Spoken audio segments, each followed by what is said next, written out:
कृष्णाय यादवेन्द्राय ज्ञानन्द्राय योगिने नाथाय रुक्मिणीशाय नमो वेदान्तवेदिने अभ्रमं सङ्गरहितमजडं विमलं सदा आनन्दतीर्थमतुलं भजे तापत्रयापहम् मिथ्यासिद्धान्तदुर्वान्तविध्वंसनविचक्षणः जयतीर्थाख्यतरणिर्भासतां नो हृदम्बरे अस्मद्गुरुसमारम्भां टीकादुत्पादमध्यगाम् श्रीमदाचार्यपर्यन्तां वन्दे गुरुपरम्पराम् पूज्याय राघवेन्द्राय सत्यधर्मरताय च भजतां कल्पवृक्षाय नमतां कामधेनवे दुर्वादिध्वान्तरवये वैष्णवेन्दीवरेन्दवे श्रीराघवेन्द्रगुरवे नमोऽत्यन्तदयालवे मूकोऽपि यत्प्रसादेन मुकुन्दशयनायते राजराजायते रिक्तो राघवेन्द्रं तमाश्रये। श्रीगुरुभ्यो नमः। हरि ओಂ।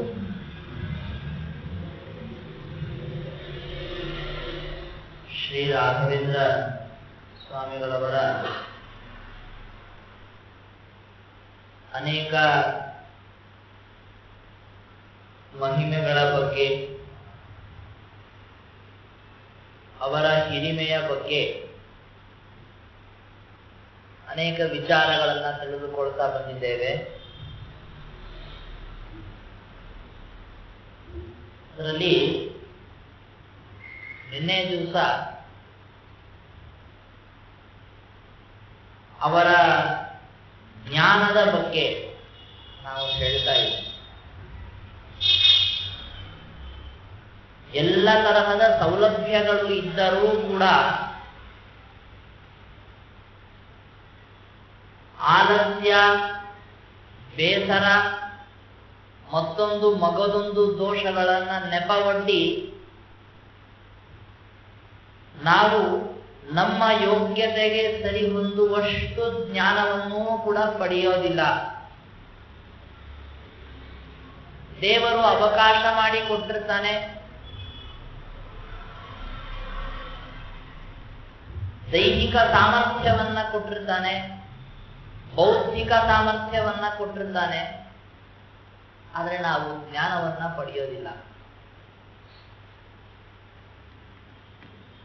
ಕಾರಣ ಹೇಳೋದೇನು ಅಂತಂದ್ರೆ, ನಮಗೆ ಇದ್ದ ಸೌಲಭ್ಯಗಳು ಸಾಲದು, ಇನ್ನೂ ಹೆಚ್ಚಿನ ಸೌಲಭ್ಯಗಳು ಬೇಕು. ಇಡೀ ಬ್ರಹ್ಮಾಂಡವನ್ನೇ ನಮ್ಮ ಹೆಸರಿಗೆ ಬರೆದುಕೊಟ್ಟರೂ ಕೂಡ ನಾವೇನು ಜ್ಞಾನ ಸಂಪಾದನೆ ಮಾಡಲ್ಲ. ಇಡೀ ಬ್ರಹ್ಮಾಂಡವನ್ನೇ ನಿಮ್ಮ ಹೆಸರಿಗೆ ಬರೆದು ಕೊಟ್ಬಿಟ್ರೆ ಇನ್ಮೇಲಾದ್ರೂ ಜ್ಞಾನ ಸಂಪಾದನೆ ಮಾಡಪ್ಪ ಅಂತ ಯಾರಾದ್ರೂ ಬಂದು ಹೇಳಿದ್ರು ಅಂದ್ಕೊಳ್ಳಿ, ಅವಾಗೇನ್ ಹೇಳ್ತೀವಿ ಗೊತ್ತಾ? ಈಗ ಯಾಕೆ ಜ್ಞಾನ ಸಂಪಾದನೆ ಮಾಡಬೇಕು? ಯಾಕೆ ಎಲ್ಲ ಬಂದ್ಬಿಟ್ಟಿದೆ ನನಗೆ. ಎಲ್ಲ ಬರೋದಕ್ಕಿಂತ ಮುಂಚೆ ಜ್ಞಾನ ಸಂಪಾದನೆ ಮಾಡೋದು ಏನೂ ಇಲ್ಲವೆಲ್ಲ, ಜ್ಞಾನ ಸಂಪಾದನೆ ಮಾಡೋದು ಹೇಗೆ? ಎಲ್ಲ ಕೊಟ್ಟ ಮೇಲೆ ಎಲ್ಲ ಇದೆ, ಯಾಕೆ ಜ್ಞಾನ ಸಂಪಾದನೆ? ಇದೇನ್ ಗೊತ್ತಾ, ನಮಗೆ ಜ್ಞಾನ ಬೇಡಾಗಿದೆ ಅಂತ ತೋರಿಸುವ ಒಂದು ರೀತಿ. ನಾವು ರಾಯರ ಜೀವನದ ಮೌಲ್ಯಗಳನ್ನು ಪಡೆದುಕೊಂಡು ಅದರ ಅವಲೋಕನವನ್ನ ಮಾಡಿ ನಮಗೆ ಭಗವಂತ ಕರುಣಿಸಿದ ಸೌಲಭ್ಯ ಏನಿದೆ, ಇದು ನಮ್ಮ ಪಾಪಗಳನ್ನೆಲ್ಲ ನಾವು ಲೆಕ್ಕ ಹಾಕಿಕೊಳ್ಳುತ್ತಾ ಹೋದ್ರೆ ಇಷ್ಟೂ ಸೌಲಭ್ಯ ನಮಗೆ ದೊರಕಬಾರದಾಗಿತ್ತು. ಅಷ್ಟು ಸೌಲಭ್ಯ ದೇವರು ಕೊಟ್ಟಿದ್ದಾನೆ ಅಂತ ತಿಳಿದುಕೊಂಡು ನಾವು ನಮ್ಮ ಸಾಧನೆಯನ್ನ ಮಾಡಿಕೊಳ್ಳಬೇಕು. ರಾಯರ ಗ್ರಂಥಗಳನ್ನ ಅಧ್ಯಯನ ಮಾಡಬೇಕು. ಟೀಕಾಕೃತ್ಪಾದರ ಗ್ರಂಥಗಳನ್ನ ಅಧ್ಯಯನ ಮಾಡಬೇಕು. ಶ್ರೀಮದ್ ಆಚಾರ್ಯರ ಗ್ರಂಥಗಳನ್ನ ಅಧ್ಯಯನ ಮಾಡಬೇಕು. ಇದು ರಾಯರಿಗೆ ಬಹಳ ಪ್ರೀತಿಕರವಾದಂತಹ ಆರಾಧನೆ. ಹೊಗಳುವುದಕ್ಕೆ ಅಂತ ಹೊರಟ್ರೆ 108 ವಿಷಯಗಳಿರುತ್ತೆ. ಮೊನ್ನೆ ತಾನೇ ಹೇಳಿದೆ ನಾನು, ರಾಯರ ಸ್ತೋತ್ರವನ್ನ ಅಪ್ಪಣ್ಣಾಚಾರ್ಯರು ತಮ್ಮ ಬಿಚ್ಚಾಲೆಯಿಂದ ಹೊರಡ್ತಾ ಮಾಡ್ತಾ ಬಂದ್ರು ದಾರಿಯಲ್ಲಿ. ಅವರು ಏನು ಕೊಂಡಾಡಿದ್ರು ರಾಯರನ್ನ, ಕೆಲವು ಅಂಶಗಳಲ್ಲಿ ನೋಡಿದಾಗ ನಮಗೆ ಗೊತ್ತಾಗುತ್ತೆ ಯಾರನ್ನ ಯಾವ ವಿಷಯದಲ್ಲಿ ನಾವು ಕೊಂಡಾಡಬೇಕು. ರಾಯರು ನಮಗೆ ಹೊಟ್ಟೆ ತುಂಬಾ ಊಟಕ್ಕೆ ಹಾಕಿದ್ದಾರೆ, ಅವರು ಈಗಲೂ ಹಾಕ್ತಾ ಇದ್ದಾರೆ, ಮುಂದೂ ಹಾಕ್ತಾರೆ. ಆದ್ರೆ ಕೊಂಡಾಡುವಾಗ ಅದು ಮೊದಲು ಬಂದ್ರೆ ರಾಯರಿಗಷ್ಟು ಸಂತೋಷವಾಗಲ್ಲ. ನೀವು ರಾಯರ ಸ್ತೋತ್ರವನ್ನ ನೋಡ್ಬೇಕು, ಅಪ್ಪಣ್ಣಾಚಾರ್ಯರು ಬರೆದ ರಾಯರ ಸ್ತೋತ್ರ ನೋಡಿದ್ರೆ ಗೊತ್ತಾಗುತ್ತೆ. ಮೊದಲ 2 ಶ್ಲೋಕಗಳಲ್ಲಿ ಅವ್ರು ಏನ್ ಮಾಡಿದ್ರು ಗೊತ್ತಾ? ರಾಯರ ಮಾತುಗಳನ್ನ ಹೊಗಳಿದ್ರು, ರಾಯರ ವಾಕ್ಯಗಳನ್ನ ಹೊಗಳಿದ್ರು. ಗುರು ರಾಘವೇಂದ್ರ ವಾಗ್ದೇವತಾ ಸರಿದಂ ವಿಮಲೀಕರೋತು. ಈ ನನ್ನನ್ನ ರಾಯರ ಮಾತು ಅಂತನ್ನುವಂತಹ ನದಿ ಪವಿತ್ರಗೊಳಿಸಲಿ. ಸಾಮಾನ್ಯ ನದಿಯಲ್ಲ, ರಾಯರ ಮಾತೆಂಬ ನದಿ ಇದ್ರೆ ಇದು ಗಂಗಾ ನದಿ ಇದ್ದಂತೆ ಅಂತ ಹೇಳ್ತಾರೆ ಅಪ್ಪಣ್ಣಾಚಾರ್ಯ. ಗಂಗಾ ನದಿಯಲ್ಲಿ ನೀವು ಹೋಗಿ 10 ಬಾರಿ ಸ್ನಾನ ಮಾಡಿ ಬನ್ರಿ, ಅದರಿಂದ ಆಗುವ ಫಲ ಮತ್ತೇನು ಗೊತ್ತಾ? ರಾಯರಂತಹ ಮಹಾನುಭಾವರ ವಾಕ್ಯಗಳನ್ನ ಕೇಳುವ ಓದುವ ಸೌಭಾಗ್ಯವೇ ದೊರಕೋದು ಅದರಿಂದ. ಹೊರತು ಗಂಗೆಯಲ್ಲಿ ಮುಳುಗಿ ಎದ್ದು ಕೂಡಲೇ ಮೇಲ್ ವಿಮಾನ ಬಂದ್ಬಿಡಲ್ಲ ಯಾರಿಗೂ. ಮುಳುಗೋದು ಮೇಲ್ ವಿಮಾನ ನೋಡೋದೆ ಇನ್ನು ಬರಲಿಲ್ಲ. ಮತ್ತೆ ಎಷ್ಟು ಮುಳುಗ ಹಾಕಿದ್ರು ಕೊನೆ ಥಂಡಿ ಇರೋ ಸತ್ತೋಗ್ತಾನೆ ಮನುಷ್ಯ, ಅಷ್ಟು ಯಾವ ವಿಮಾನವೂ ಬರಲ್ಲ. ಅದಕ್ಕೆ ಹೇಳಿದ್ದೇನು ಗೊತ್ತಾ, ಈ ತೀರ್ಥ ಕ್ಷೇತ್ರಗಳನ್ನ ಸಂಚಾರ ಮಾಡಿ ಸಂಪಾದನೆ ಮಾಡಬೇಕಾದದ್ದು ಏನು ಅಂತ ಜನಕ್ಕೆ ಗೊತ್ತಿರಲ್ಲ. ಒಬ್ರು ದಾಸರು ಹೇಳ್ತಾರೆ, ಲೆಕ್ಕವಿಲ್ಲದ ದೇಶ ಸುತ್ತಿ ಬಂದರು, ದುಃಖವಲ್ಲದೆ ಲೇಷ ಭಕ್ತಿ ದೊರಕದು. ಜ್ಞಾನ ದೊರೆಯದು ಬುಧನ ಪಾದ ನಂಬದೆ. ವಿಜಯರಾಯರ ಬಗ್ಗೆ ಹೇಳಿದ್ರು. ಬರೀ ವಿಜಯರಾಯರ ಬಗ್ಗೆ ಮಾತ್ರ ಅನ್ವಯಿಸೋದಲ್ಲ, ಅದು ಎಲ್ಲ ಮಹಾನುಭಾವರ ಬಗ್ಗೆ ಅನ್ವಯಿಸುತ್ತೆ. ನೀವು ಬೇಕಾದಷ್ಟು ನದಿಗಳಲ್ಲಿ ಮುಳುಗಿ ಎದ್ದು ಬನ್ನಿ, ಬೇಕಾದಷ್ಟು ದೇವಸ್ಥಾನಗಳಿಗೆ ಹೋಗಿ ಬನ್ನಿ, ಜ್ಞಾನ ಬರೋದು ಮತ್ತೆ ಶ್ರವಣವನ್ನ ಮಾಡಿದಾಗಲೇ ಹೊರತು ಈಗಲೇ ಕೂತ್ಕೊಂಡ್ಬಿಟ್ರೆ ಜ್ಞಾನ ಬಂದ್ಬಿಡುತ್ತಾ? ಸರ್ವಥಾ ಬರಲ್ಲ. ಈ ಬೇರೆ ಬೇರೆ ನದಿಗಳನ್ನ ನೀವು ಬೇರೆ ಬೇರೆ ಊರುಗಳಲ್ಲಿ ಹೋಗಿ ನೋಡ್ಕೊಂಡ್ ಬರ್ತೀರಿ. ನದಿ ನೋಡಿದ ಕೂಡಲೇ ಯಾರೇ ಒಬ್ಬರು ವಿಚಾರ ಮಾಡೋದೇನು, ಇದು ಯಾವ ದಿಕ್ಕಿನಿಂದ ಹರಿದುಕೊಂಡು ಬರುತ್ತೆ, ಯಾವ ದಿಕ್ಕಿನ ಕಡೆಗೆ ಹೋಗುತ್ತೆ, ಕೊನೆಗೆ ಎಲ್ಲಿ ಸೇರತ್ತೆ, ಈ ನದಿಯ ಗುಣ ಸ್ವಭಾವಗಳೇನು, ಎಷ್ಟಾಳ ನೀರಿದೆ, ಇದ್ರೊಳಗೆ ಏನಾದ್ರೂ ಭಯಂಕರ ಪ್ರಾಣಿಗಳು ಇದೆಯಾ, ಅದರಿಂದ ನಮಗೇನಾದ್ರೂ ತೊಂದರೆ ಆಗತ್ತಾ? ನೋಡಿ, ಇವೆಲ್ಲ ವಿಚಾರಗಳನ್ನ ನಾವು ನಮ್ಮ ಮನಸ್ಸಿನಲ್ಲಿ ಮಾಡಿಕೊಳ್ತೇವೆ. ಯಾವುದೇ ಒಂದು ನದಿ ಹೋದ್ರು, ರಾಘವೇಂದ್ರ ಸ್ವಾಮಿಗಳೆಂಬ ಮಹಾನುಭಾವರ ಮಾತೆ ಒಂದು ದೊಡ್ಡ ಗಂಗಾ ನದಿ ಅಂತ ಹೇಳುವಾಗ ಅಲ್ಲೂ ನಾವೀ ವಿಚಾರ ಮಾಡಬೇಕು. ಅದನ್ನ ವರ್ಣನೆ ಮಾಡ್ತಾರೆ, ಬಹಳ ಸುಂದರವಾಗಿ ವರ್ಣನೆ ಮಾಡ್ತಾರೆ ಅಪ್ಪಣ್ಣಾಚಾರ್ಯರು ರಾಯರ ಸ್ತೋತ್ರದಲ್ಲಿ. ಶ್ರೀ ಪೂರ್ಣಬೋಧ ಗುರುತೀರ್ಥ ಪಯೋಕ್ತಿಪಾರ ಕಾಮಾರಿಮಾಕ್ಷ ವಿಷಮಾಕ್ಷ ಶಿರಪೃಶಂತಿ ಪೂರ್ವೋತ್ತರಾಮಿತ ತರಂಗ ಚರತ್ಸು ಹಂಸ ದೇವಾಲಿ ಸೇವಿತ ಪರಾಂಗ್ರಿ ಪಯೋಜ ಲಗ್ನ ಜೀವೇಶ ಭೇದ ಗುಣಪೂರ್ತಿ ಜಗತ್ಸು ಸತ್ವ ನೀಚೋಚ್ಚ ಭಾವ ಮುಖ ನಕ್ರ ಗಣೈ ಸಮೇತ ದುರ್ವಾದ್ಯ ಜಾಪತಿ ಗಿಲೈರ್ಗುರು ರಾಘವೇಂದ್ರ ವಾಗ್ದೇವತಾ ಸರಿದಂ ವಿಮಲೀಕರೋದು. ನೋಡಿ, ಬೇರೆ ಬೇರೆ ನದಿಗಳೆಲ್ಲ ಹೋಗಿ ಸೇರೋದು ಎಲ್ಲಿ ಗೊತ್ತಾ? ಲವಣ ಸಮುದ್ರದಲ್ಲಿ, ಉಪ್ಪಿನ ಸಮುದ್ರದಲ್ಲಿ ಹೋಗಿ ಸೇರುತ್ತೆ. ಆದ್ರೆ ನಮ್ಮ ರಾಯರ ಮಾತೆಂಬ ಈ ಗಂಗಾ ನದಿ ಹೋಗಿ ಸೇರೋದು ಎಲ್ಲಿ ಗೊತ್ತಾ? ಹಾಲಿನ ಸಮುದ್ರದಲ್ಲಿ ಸೇರುತ್ತೆ.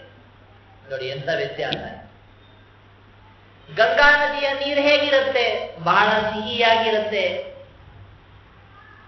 ಸಿಹಿಯಾದ ನೀರು ಹೋಗಿ ಉಪ್ಪಾದ ನೀರಲ್ಲಿ ಸೇರಿಕೊಂಡು ಬಿಡ್ತು ಅಂತಂದ್ರೆ, ಸಮುದ್ರದಲ್ಲಿ ಹುಡುಕಿದ್ರೆ ನಿಮಗೆ ಗಂಗಾ ನದಿ ನೀರು ಇರುತ್ತೆ, ಆದ್ರೆ ಮಿಶ್ರಣವಾಗಿ ಎಲ್ಲ ಉಪ್ಪಾಗುತ್ತೆ. ರಾಯರ ಮಾತು ಅಂತಂದ್ರೆ ಹೋಗಿ ಸೇರೋದೆಲ್ಲಿ ಗೊತ್ತಾ? ಹಾಲಿನ ಸಮುದ್ರದಲ್ಲಿ. ಉಪ್ಪಿನ ಸಮುದ್ರ ಬೇಕಾದಷ್ಟು ನೀರು ತುಂಬಿಕೊಂಡಿರುತ್ತೆ, ಜನ ಒಂದು ಅರ್ಧ ಲೋಟ ನೀರು ಕುಡಿಯಲ್ಲ. ಏನು ಕುಡಿತೀರ್ರಿ, ಕಂಡಾಪಟ್ಟಿ ಉಪ್ಪಿದೆ, ಬಾಯಾರಿಕೆ ಕಡಿಮೆ ಆಗಲ್ಲ. ಇಲ್ಲ ರೀ, ಗಂಗಾ ನದಿ ಸೇರ್ಕೊಂಡಿದೆ ಇದ್ರೊಳಗೆ, ಸೇರ್ಕೊಳ್ಳಿ ಬಿಡ್ರಿ, ನಮಗ್ ಕುಡಿಯಕ್ಕಾಗಲ್ಲ ಅಂತ. ಆದ್ರೆ ನೋಡಿ, ರಾಯರ ಮಾತುಗಳೆಂಬ ಗಂಗಾ ನದಿ ಅದು ತಾನೆಲ್ಲಿ ಹರಿದುಕೊಂಡು ಬರ್ತಾ ಇದೆಯೋ ಅಲ್ಲೂ ಜನರು ಅದನ್ನು ಸೇವಿಸ್ತಾರೆ. ಕೊನೆಗೆ ಬಂದದ್ದು ಎಲ್ಲಿ ಹೋಗಿ ಸೇರಿಕೊಳ್ಳತ್ತೋ ಅದು ಹಾಲಿನ ಸಮುದ್ರ. ಯಾವ ಹಾಲಿನ ಸಮುದ್ರ ಗೊತ್ತಾ? ಮಧ್ವಶಾಸ್ತ್ರವೆಂಬ ಒಂದು ದೊಡ್ಡ ಹಾಲಿನ ಸಮುದ್ರ. ಮಧ್ವಶಾಸ್ತ್ರದಲ್ಲಿ ಹೋಗಿ ಅದು ಪರ್ಯವಸಾನವನ್ನ ಹೊಂದತ್ತೆ. ನೋಡಿ, ರಾಯರು ತೋರಿಸಿದರು, ನೀವೇನೇ ಮಾತಾಡಿ ನಿಮ್ಮ ಪ್ರತಿಯೊಂದು ಮಾತು ಎಲ್ಲಿಗೆ ಬಂದು ನಿಲ್ಲಬೇಕು? ಮಧ್ವ ಸಿದ್ಧಾಂತದಲ್ಲಿ ಬಂದು ನಿಲ್ಲಬೇಕು. ನಾವು ಮನೆಯಲ್ಲಿ ಕೂತು ಹರಟೆ ಹೊಡಿತೇವೆ, ಕೆಲವರು ಉದ್ಯಾನವನದಲ್ಲಿ ಕೂತ್ಕೊಂಡು ಹರಟೆ ಹೊಡಿತಾರೆ ಅಂತ ಇಟ್ಕೊಳ್ಳಿ. ಬೇಡ, ಯಾವುದಾದ್ರೂ ಗಾಡಿಗಳಲ್ಲಿ ಹೋಗ್ಬೇಕಾದ್ರೆ ಬರಬೇಕಾದ್ರೆ ಹರಟೆಗಳನ್ನು ಹೊಡಿತಿರ್ತಾರೆ. ಮುಂದೇನು ವಿಚಾರ ಮಾಡಬೇಕಲ್ಲ? ಏನು ಪ್ರಯೋಜನ ಇಲ್ಲ. ಅಂಥವರ ಮಾತು ಎಲ್ಲೋಗಿ ಸೇರುತ್ತೆ? ವಿಚಾರ ಮಾಡಿ ನೋಡ್ರಿ, ಎಲ್ಲೂ ಹೋಗಿ ಸೇರಲ್ಲ. ಇಲ್ಲಿ ಪ್ರಾರಂಭ ಆದಂತಹ ಒಂದು ನದಿ ಇಲ್ಲಿಗೆ ಎಲ್ಲೋ ಹೊರಡೋಗ್ಬಿಡುತ್ತೆ, ಒಣಗೋಗ್ಬಿಡುತ್ತೆ ಅಷ್ಟೇ ಅಂತ ಹೇಳ್ತಾರೆ ನೋಡಿ. ಆ ತರ ಅತ್ಯಂತ ವ್ಯರ್ಥ. ಯಾವ ಜನರು ಅದನ್ನು ನಂಬಿಕೊಳ್ಳಲ್ಲ. ಮಹಾನದಿ ಅಂದ್ರೆ ನಂಬುತ್ತಾರೆ ಜನ. ಯಾಕೆ? ಇದು ಎಷ್ಟೋ ದೂರದಿಂದ ಸಮುದ್ರದವರೆಗೂ ಹೋಗುತ್ತೀರಿ ಅಂತ ಹೇಳ್ತಾರೆ. ಮಹಾನದಿಗೆ ಗೌರವ ಕೊಡ್ತಾರೆ. ಬೇರೆ ಇನ್ಯಾವುದಾದ್ರೂ ನದಿಗಳು ಅಂತಿದ್ರೆ ಅವೆಲ್ಲ ನದಿಗಳು ಬಂದರೂ ಈ ಮಹಾನದಿಯಲ್ಲೇ ಸೇರಿಕೊಂಡೆ ಸಮುದ್ರಕ್ಕೆ ಹೋಗತ್ರಿ ಅಂತ ಹೇಳ್ತಾರೆ. ಹಾಗೆ ಎಂತೆಂತಹ ದೊಡ್ಡ ದೊಡ್ಡ ವಿದ್ವಾಂಸರು ಏನೇ ಮಾತನಾಡಿದರೂ ಕೂಡ ಅವರೆಲ್ಲ ಮಾತುಗಳೆಲ್ಲ ಉಪನದಿಗಳಿದ್ದ ಹಾಗೆ ಎಲ್ಲ ಬಂದು ಸೇರುವುದೆಲ್ಲಿ? ರಾಯರ ಮಾತುಗಳೆಂಬ ಒಂದು ಮಹಾನದಿಯಲ್ಲಿ. ರಾಯರ ಮಾತುಗಳೇನು ಮಾಡ್ತವೆ? ಆ ಎಲ್ಲ ಪಂಡಿತರ ಮಾತುಗಳನ್ನ ತನ್ನ ಜೊತೆಗೆ ತಗೊಂಡೋಗಿ ಮಧ್ವಶಾಸ್ತ್ರವೆಂಬ ಸಮುದ್ರದಲ್ಲಿ ಸೇರಿಸ್ತಾರೆ. ನಾವೇನ್ ಮಾಡಬೇಕು? ನಮ್ಮ ಕರ್ತವ್ಯ ಏನು? ಯಾವುದೇ ಒಂದು ರೀತಿಯಲ್ಲಿ ನಮ್ಮ ಮಾತುಗಳ ನಿಗಮನವನ್ನ ಮಾಡಬೇಕಾದ್ರೆ, ಕೊನೆಗದನ್ನ ಒಂದು ಹಂತಕ್ಕೆ ತಲುಪಿಸ್ಬೇಕಾದ್ರೆ ಯಾವುದೋ ಒಂದು ರೀತಿಯಿಂದ ದೇವರ ಸಂಬಂಧ ಬರೋ ತರ ಮಾಡಬೇಕು. ನಾವೆಲ್ಲೋ ಹೋಗಿರ್ತೀವಿ, ಏನೋ ಸುಂದರವಾದ ಪ್ರದೇಶವನ್ನು ನೋಡೋದಕ್ಕೆ ಹೋಗಿರ್ತೀವಿ ಅನ್ಕೊಳ್ಳಿ. ಎಷ್ಟು ಚೆನ್ನಾಗಿದೆಯಲ್ಲ ನೋಡೋದಕ್ಕೆ, ಬೆಟ್ಟ, ಗುಡ್ಡ, ಗಿಡ, ಮರ ನೋಡ್ಕೊಂಡು, ಅಲ್ಲೂ ಒಂದಿಷ್ಟು ನೀರು, ಹಾಲು, ಬಹಳ ಒಳ್ಳೆಯವರಾದ್ರೆ ಕೂರ್ಕೊಂಡು ವಾಪಸ್ ಮನೆಗೆ ಬಂದ್ಬಿಟ್ರೆ ಪುಣ್ಯ ಇಲ್ಲ, ದೋಷ ಅಂತ ಇಲ್ಲ. ಏನೊಂದು 5 ನಿಮಿಷ ನೋಡಿದ್ದಕ್ಕೆ ಸಂತೋಷ ಆಯ್ತಷ್ಟೆ. ಇದನ್ನೇ ನೋಡಿ ನಾವು ಪುಣ್ಯದಲ್ಲಿ ಪರ್ಯವಸಾನ ಮಾಡಿಕೊಳ್ಳಿಕ್ಕೆ ಬರುತ್ತೆ. ಇಷ್ಟೆಲ್ಲವನ್ನ ನೋಡಿ, ಇದೆಲ್ಲ ಯಾರು ಮಾಡಿದ್ರು? ಈ ಸೌಂದರ್ಯ ನಮ್ಮ ಕಣ್ಣೆದುರಿಗೆ ಏನು ಕಾಣಿಸ್ತಾ ಇದೆ, ಇದೆಲ್ಲ ಭಗವಂತನ ನಿರ್ಮಾಣ ಅಂತ ಅನುಸಂಧಾನ ಮಾಡ್ಕೊಂಡು ಬಿಟ್ರೆ ನೀವಷ್ಟು ದೂರ ಹೋಗಿ ಶ್ರಮ ಪಟ್ಟಿದ್ದೆಲ್ಲ ಸಾರ್ಥಕ ಆಗೋದು. ಈ ಪ್ರತಿಯೊಂದರೊಳಗೂ ಇದೆ. ನಾವು ಊಟ ಮಾಡ್ತೇವೆ, ಇದು ರುಚಿಯಾಗಿದೆ ಅಂತ ಅನಿಸ್ತು, ಬೇರೆ ಏನು ಬೇಡ, ಅಡಿಗೆ ರುಚಿಯಾಗಿದೆ ಅಂದ್ಕೊಳ್ಳೆ ಜನರು ಯಾರನ್ನು ಹೊಗಳ್ತಾರೆ? ಅಡಿಗೆ ಅವನು ಹೊಗಳ್ತಾರೆ. ಊಟ ಕೂತಿರ್ತಾರೆ ಮುಖ್ಯಸ್ಥರು, ಅಡಿಗೆ ಅವನು ಬಂದು ನಿಂತಿರ್ತಾನಲ್ಲಿ ಬಾಗಿಲಲ್ಲಿ ನೋಡ್ತಾ, ಏನ್ ಹೇಳ್ತಾರೆ ನಾನು ಮಾಡಿದ ಅಡಿಗೆ ಬಗ್ಗೆ ಅಂತ. ಪರವಾಗಿಲ್ಲ, ಚೆನ್ನಾಗಿದೆ ಅಂತೀವನ ಹಾಕೊಂಡು ಹೋಗ್ತಾನ. ಪರವಾಗಿಲ್ಲ, ಮುಂದಿನ ಸರಿ ಇವನ್ಗೆ ಹೇಳ್ಬೇಕು ಅಂತ ಮಾತಾಡ್ಕೊಳ್ತಾರೆ. ಅಲ್ಲಿ ಮುಗಿದೋಯ್ತು. ಇದೇ ಅಡಿಗೆ ರುಚಿಯಾಗಿರೋದಕ್ಕೆ ಕಾರಣ ಏನ್ ಗೊತ್ತಾ? ಇದೆಲ್ಲವನ್ನ ತಗೊಂಡೋಗಿ ನಾವು ದೇವ್ರ ನೈವೇದ್ಯಕ್ಕೆ ಇಟ್ವಿ, ಅದು ಚೆನ್ನಾಗಾಗಿದೆ ಅಂತ ಒಂದು ಮಾತು ಬಂದ್ರೆ ಎಷ್ಟು ಪುಣ್ಯ ಬರುತ್ತೆ ನೋಡಿ. ಇನ್ನೂ ಇಟ್ಕೊಳ್ಳಿ, ಅಡಿಗೆವನಿಗೆ ಬೇಜಾರು ಮಾಡೋದು ಬೇಡ. ಇಲ್ಲ ಅಡಿಗೆವನ್ ಚೆನ್ನಾಗಿ ಮಾಡಿದಾನಪ್ಪ.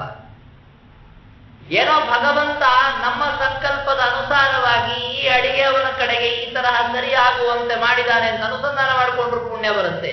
ನೋಡಿ, ನಾವು ದಿನನಿತ್ಯ ಮಾಡುವ ಪ್ರತಿಯೊಂದು ವ್ಯವಹಾರಗಳನ್ನ, ಪ್ರತಿಯೊಂದು ಮಾತುಗಳನ್ನು ಕೂಡ ಕೊನೆಗೆ ತಗೊಂಡೋಗಿ ದೇವರಲ್ಲಿ ಸೇರಿಸ್ಲಿಕ್ಕೆ ಬರುತ್ತೆ, ಮಧ್ವಶಾಸ್ತ್ರದೊಳಗೆ ಸೇರಿಸ್ಲಿಕ್ಕೆ ಬರುತ್ತೆ. ನಾವು ಸೇರಿಸಲ್ಲ, ಏನಾಯ್ತು, ನಮ್ಮ ಮಾತುಗಳೆಲ್ಲ ಕ್ಷುದ್ರ ನದಿಗಳು, ಝರಿಗಳಾಗಿ ಅಲ್ಲಲ್ಲೇ ಒಣಗಿ ಹೋದ್ವು.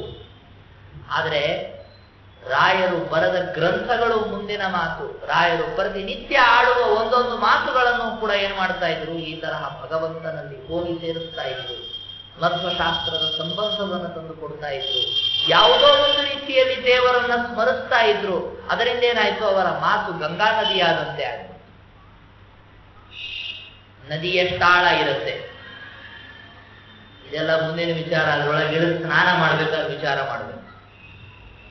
ಗಂಗಾ ನದಿ ಅಂದ್ರೆ ಏನ್ ಗೊತ್ತಾ, ಅದು ದೇವರ ಪಾದದ ಸಂಬಂಧವನ್ನ ಪಡೆದಿದೆ, ದೇವರ ಕಾಲಿನ ಸಂಬಂಧ ಇದೆ. ಇವರ ಮಾತಿಗೂ ದೇವರ ಪಾದದ ಸಂಬಂಧ ಇದೆ. ಯಾಕೆ, ಅವರು ಒಂದೊಂದು ಮಾತುಗಳನ್ನ ಆಡಬೇಕಾದರೂ ಕೂಡ ದೇವರನ್ನ ಸ್ಮರಿಸಿ ಸ್ಮರಿಸಿ ಮಾತನಾಡಿದ್ದಾರೆ. ನಮಗೆ ದೇವರ ನೆನಪಿರಲ್ಲ ಮಾತಾಡಬೇಕಾದ್ರೆ, ಉದ್ದಕ್ಕೆ ಮಾತಾಡ್ತಾ ಇರ್ತೇವೆ, ಮಧ್ಯದಲ್ಲಿ ನಮಗೆ ಉಸಿರಾಡೋದಕ್ಕೂ ಅವಕಾಶ ಇರಲ್ಲ. ಆ ತರ ಮಾತಾಡ್ತಾ ಇರ್ತೇವೆ. ನಮ್ಮ ಮನಸ್ಸು ಏನ್ ಕೆಲಸ ಮಾಡ್ತಾ ಇರುತ್ತೆ ಮಾತಾಡ್ಬೇಕಾದ್ರೆ, ಅಂದ್ರೆ ಮುಂದಿನ ಮಾತೇನಾಡ್ಬೇಕು, ಮುಂದಿನ ಮಾತೇನಾಡ್ಬೇಕು, ಅಲ್ಲಿ ಹೋಗ್ತಾ ಇರುತ್ತೆ. ಬಹಳ ಅಂತಂದ್ರೆ ಎದುರು ಕೂತವ್ರು ಏನ್ ಮಾಡ್ತಾ ಇದ್ದಾರೆ, ಎಚ್ಚರ ಇದ್ದಾರೋ, ಮಲ್ಕೊಂಡಿದಾರೋ, ಕೈ ತೂಕುಡಿಸ್ತಾ ಇದ್ದಾರೋ ನೋಡ್ತಾ ಇದ್ದಾರೆ. ಬೇಡ, ತುಂಬಾ ಅಭ್ಯಾಸ ಆಗೋಗಿದೆ, ಯಾರು ಏನಾರು ಮಾಡ್ಕೊಳ್ಳಿ, ನಮ್ದು ಇನ್ನೇನೋ ಹಲವಾರು ವಿಚಾರಗಳನ್ನು ಮನಸ್ಸಿನಲ್ಲಿ ಮಾಡ್ತಾ ಇರ್ತೀವಿ.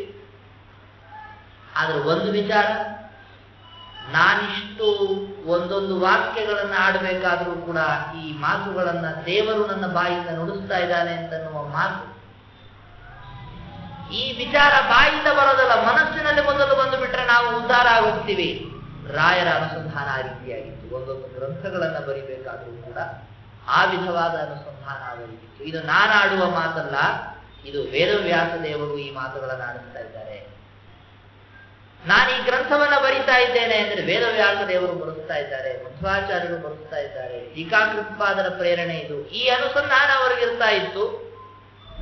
ಗಂಗಾ ನದಿ ಹೇಗೆ ದೇವರ ಸಂಬಂಧವನ್ನ ಪಡಿತೋ, ಅವರ ಮಾತುಗಳು ಹಾಗೆ ದೇವರ ಸಂಬಂಧವನ್ನ ಪಡೆದು ಹುಟ್ಟಿದ್ದು. ಈ ತರಹ ಅವರು ಮಾತಾಡಿದ್ರು, ಈ ತರಹ ಬರೆದ್ರು, ಈ ತರಹ ಪಾಠ ಹೇಳಿದ್ರು ಅಂತಾದದ್ದಕ್ಕಾಗಿ ಅವರ ಮಾತುಗಳನ್ನ ರುದ್ರಾದಿ ದೇವತೆಗಳು ಕೂಡ ಮರ್ಯಾದೆಯಿಂದ ಕಂಡ್ರು. ನೋಡಿ, ಗಂಗಾ ನದಿ ಬಹಳ ಯೋಗ್ಯತೆಯಲ್ಲಿ ಸಣ್ಣವಳು, ಆದ್ರೂ ಅವಳ ಒಂದು ತುಣುಕನ್ನ ತಲೆ ಮೇಲೆ ಇಟ್ಟುಕೊಂಡ್ರು ರುದ್ರದೇವರು. ಯಾಕೆ, ಅದು ಸಣ್ಣದಿರಬಹುದು, ದೇವರು ಪಾದೋದಕ್ಕ. ಹಾಗೆ ರುದ್ರಾದಿ ದೇವತೆಗಳೇನು ಮಾಡಿದ್ರು, ರಾಯರ ಮಾತುಗಳನ್ನು ಶ್ಲಾಘನ ಮಾಡಿದ್ರು. ಅವರ ಮುಂದೆ ಬಹಳ ಸಣ್ಣ ಯೋಗ್ಯತೆ ಇದ್ದವರು ರಾಯರು ಅಂತಾಗ್ಬಿಟ್ರೆ, ರುದ್ರಾದಿ ದೇವತೆಗಳ ಮುಂದೆ ಬಹಳ ಸಣ್ಣವರು ಯೋಗ್ಯತೆಯಲ್ಲಿ ರಾಯರು. ಹಾಗೆ ಅಂದ್ಬಿಟ್ಟು ಏನು ಸಣ್ಣವನು ಹೇಳ್ತಾನೆ ಅಂದ್ಬಿಟ್ಬಿಟ್ರ. ಇದೆಲ್ಲ ನಮ್ಮ ಸ್ವಭಾವ. ನಮಗೇನೊಂದು 4 ಅಕ್ಷರ ವಿದ್ಯೆ ಬಂತು ಅಂದ್ರೆ ಏನು ಬರದೇ ಇದ್ದವನೇನಾದ್ರೂ ದೇವ್ರ ಬಗ್ಗೆ ಹೇಳ್ಕೋದೆ, ಸುಮ್ಮ ಕೂಡ ನಿನಗೇನು ಗೊತ್ತಾಗುತ್ತೆ. ಅವನು ಸರಿನೇ ಹೇಳಲಿ, ಬೇಕಾದ್ರೆ ನಿನಗೆ ಹೇಳಲಿಕ್ಕೆ ಅಧಿಕಾರ ಇಲ್ಲ, ಇದನ್ನ ನಾನೇ ಹೇಳಬೇಕು ಅಂತ ಹೇಳ್ತೀವಿ ನಾವು. ಯಾಕೆ, ಏನೋ ನಮಗ ಅಧಿಕಾರ ಸಿಕ್ಬಿಟ್ಟಿದೆ. ಒಂದು ಕತೆ ಕೇಳಿದಿರ, ತುಂಬಾ ಪ್ರಸಿದ್ಧವಾದ ಕಥೆ. ಯಾರೋ ಒಬ್ರು ಮನೆಯಲ್ಲಿ ಒಬ್ರು ಬ್ರಾಹ್ಮಣರಿಗೆ ದಿವಸ ಮಜ್ಜಿಗೆ ಕೊಡ್ತಾ ಇದ್ರು. ಒಬ್ಬ ಬ್ರಾಹ್ಮಣ ಒಂದು ದಿವಸ ಬಂದ ಮಜ್ಜಿಗೆ ತಗೊಳ್ಳೋದಕ್ಕೆ ಅಂತ ಬಂದ. ಪಾಪ ಮನೆಯಲ್ಲಿ ಮನೆಯ ಸೊಸೆ, ಇಲ್ಲ ಆಚಾರ್ಯ ಇವತ್ತು ಮನೆಯಲ್ಲಿ ಮಜ್ಜಿಗೆ ಇಲ್ಲ, ದಯವಿಟ್ಟು ತಪ್ಪು ತಿಳ್ಕೋಬೇಡಿ, ನಾಳೆ ಕೊಡ್ತೀನಿ ಮಜ್ಜಿಗೆ ಎಂದವಳು. ಬ್ರಾಹ್ಮಣ ಏನಂತ, ಆಯ್ತು ಅಂತ ಅವ್ರು ಸಹಜವಾಗಿ ಹೊರಟದ. ಈ ತರ ಅನೇಕ ಸರಿ ಮಜ್ಜಿಗೆ ಕೊಟ್ಟಿರ್ಲಿಲ್ಲ ಅವ್ರ ಮನೆಯಲ್ಲಿ. ಇದ್ದು ಕೊಡದೆ ಇದ್ರೆ ಬೈಕೋಬೇಕು, ಅವ್ರ ಮನೆಯಲ್ಲೇ ಮಜ್ಜಿಗೆ ಇಲ್ಲ ಅಂದ್ರೆ ಎಲ್ಲಿಂದ ಕೊಡ್ಬೇಕು. ಹೌದಾ, ಸರಿ ಅಂತ ಹೊರಟ ಬ್ರಾಹ್ಮಣ. ದಾರಿಯಲ್ಲಿ ಹೋಗ್ಬೇಕಾರೆ ಅತ್ತೆ ಸಿಕ್ಲು. ಏನ್ ಆಚಾರ್ಯ ನಮ್ಮ ಮನೆ ಕಡೆಯಿಂದ ಬರೋ ತರ ಇದೆ ಅಂತ ಕೇಳಿದ್ರು. ಹೌದಮ್ಮ, ನಿಮ್ಮ ಮನೆಗೆ ಹೋಗಿದ್ದ, ಅದೇ ದಿವಸ ಮಜ್ಜಿಗೆ ಇಸ್ಕೊಳಕ್ ಬರ್ತಾ ಇದ್ದಲ್ಲ. ಓ ಸಿಕ್ತಾ, ಇಲ್ಲ ಮಜ್ಜಿಗೆ ಇಲ್ಲ ಅಂದ್ಬಿಟ್ಲು ನಿಮ್ ಸೊಸೆ. ಅವಳೇ ಹೇಳ್ತಾರೆ, ಬರ್ರಿ ನಾ ಹೇಳ್ತೀನಿ. ಅವ್ರಿಗೇನ್ ಅನ್ಕೊಂಡ್ಬಿಟ್ರು ಗೊತ್ತಾ ಪಾಪ, ಕೊಡು ಅಂತ ಸೊಸೆಗೆ ಹೇಳ್ತಾಳೆ ಇವಳು ಅಂತ ಅವ್ರು ಅನ್ಕೊಂಡು ಮನೆ ಕರ್ಕೊಂಡು ಕೂಡಿಸಿ ಏನ್ ಬಂದಿದ್ದು ಅಂತ ಕೇಳಿ, ಅದೇ ದಾರಿಯಲ್ಲೇ ಹೇಳಿದ್ನಲ್ಲಮ್ಮ ಮಜ್ಜಿಗೆ ಕೊಡು ಅಂತ. ಅದು ಇವತ್ತೇನಾಗ್ಬಿಡ್ತು ಅಂದ್ರೆ ಏನೋ ಸಮಸ್ಯೆ ಹೇಳ್ಬಿಟ್ಟು ಇಲ್ಲ ಮಜ್ಜಿಗೆ ಇಲ್ಲ ಮನೆ. ಸೊಸೆನೇ ಹೇಳಿದ್ದಲ್ಲಿ ಎಲ್ಸಲೋಗಿ ಇಲ್ಲಿಂದ ತನಕ ಯಾಕೆ ಮತ್ತೆ ಕಳಿಸಿ ಅಂತ ಕೇಳಿದವ್ರು. ಅದಕ್ಕೆ ಅವಳ ಅತ್ತೆ ಅಂದಂತೆ, ನಮ್ಮ ಮನೆಯಲ್ಲಿ ಮಜ್ಜಿಗೆ ಇಲ್ಲ ಅಂತ ಹೇಳೋದಕ್ಕೆ ಅಧಿಕಾರ ನನಗಿದೆ, ನನ್ನ ಸೊಸೆಗಲ್ಲ, ಅದಕ್ಕೆ ನಿಮ್ಮನ್ನು ಕರೆದೇ ಹೇಳಿದ್ದಂತ. ಹೀಗೆ ಕೆಲವು ವಿಚಾರಗಳನ್ನ ಹೇಳುವ ಅಧಿಕಾರ ನನಗೆ ಇರೋದು, ನೀನ್ಯಾನ್ ಹೇಳೋನು ಅಂತ ನಾವು ಅಂತೇವೆ. ಅದು ದೇವತೆಗಳ ಸ್ವಭಾವ ಹಾಗೆ. ಒಂದು ಕೆಲವ ಗುಣಗಳನ್ನ ನೋಡ್ತಾರೆ, ಈ ಗುಣಗಳು ಈ ವ್ಯಕ್ತಿಯಲ್ಲಿ ಇದೆಯಾ? ಇದೆಯಪ್ಪ, ಹಾಗಾದ್ರೆ ಒಂದು ಕೆಲಸ ಮಾಡೋಣಂತೆ. ನಾವು ಎಲ್ಲರೊಳಗೆ ನಿಂತು ಮಾಡೋ ಕೆಲಸ ಇದ್ದೇ ಇದೆ. ಜನರಿಗೆ ತತ್ವಜ್ಞಾನವನ್ನ ಪ್ರಚಾರ ಮಾಡುವಂತಹ ಅವಕಾಶ ಇವ್ರಿಗೂ ದೊರಕಲಿ. ರಾಯರಂತೂ ಬಹಳ ದೊಡ್ಡವ್ರ ವಿಚಾರದ ಬಗ್ಗೆ ನಾನು ಈಗ ಹೇಳ್ತಾ ಇದ್ದೀನಿ. ಇದನ್ನು ನಮ್ಮ ಬಗ್ಗೆನೂ ನಾವು ವಿಚಾರ ಮಾಡಿಕೊಂಡ್ರೆ, ನಾನು ನಿಮಗೊಂದು 4 ತತ್ವ ವಿಚಾರಗಳನ್ನು ಹೇಳಿದೆ, ನೀವು ನಿಮಗೆ ತಿಳಿದ 4 ತತ್ವ ವಿಚಾರಗಳನ್ನು ಮತ್ತೊಬ್ಬರ ಮುಂದೆ ಹೇಳಿದ್ರಿ, ನಿಮ್ಮ ಹೆಂಡತಿ ಮಕ್ಕಳ ಮುಂದೆ ಹೇಳಿದ್ರಿ.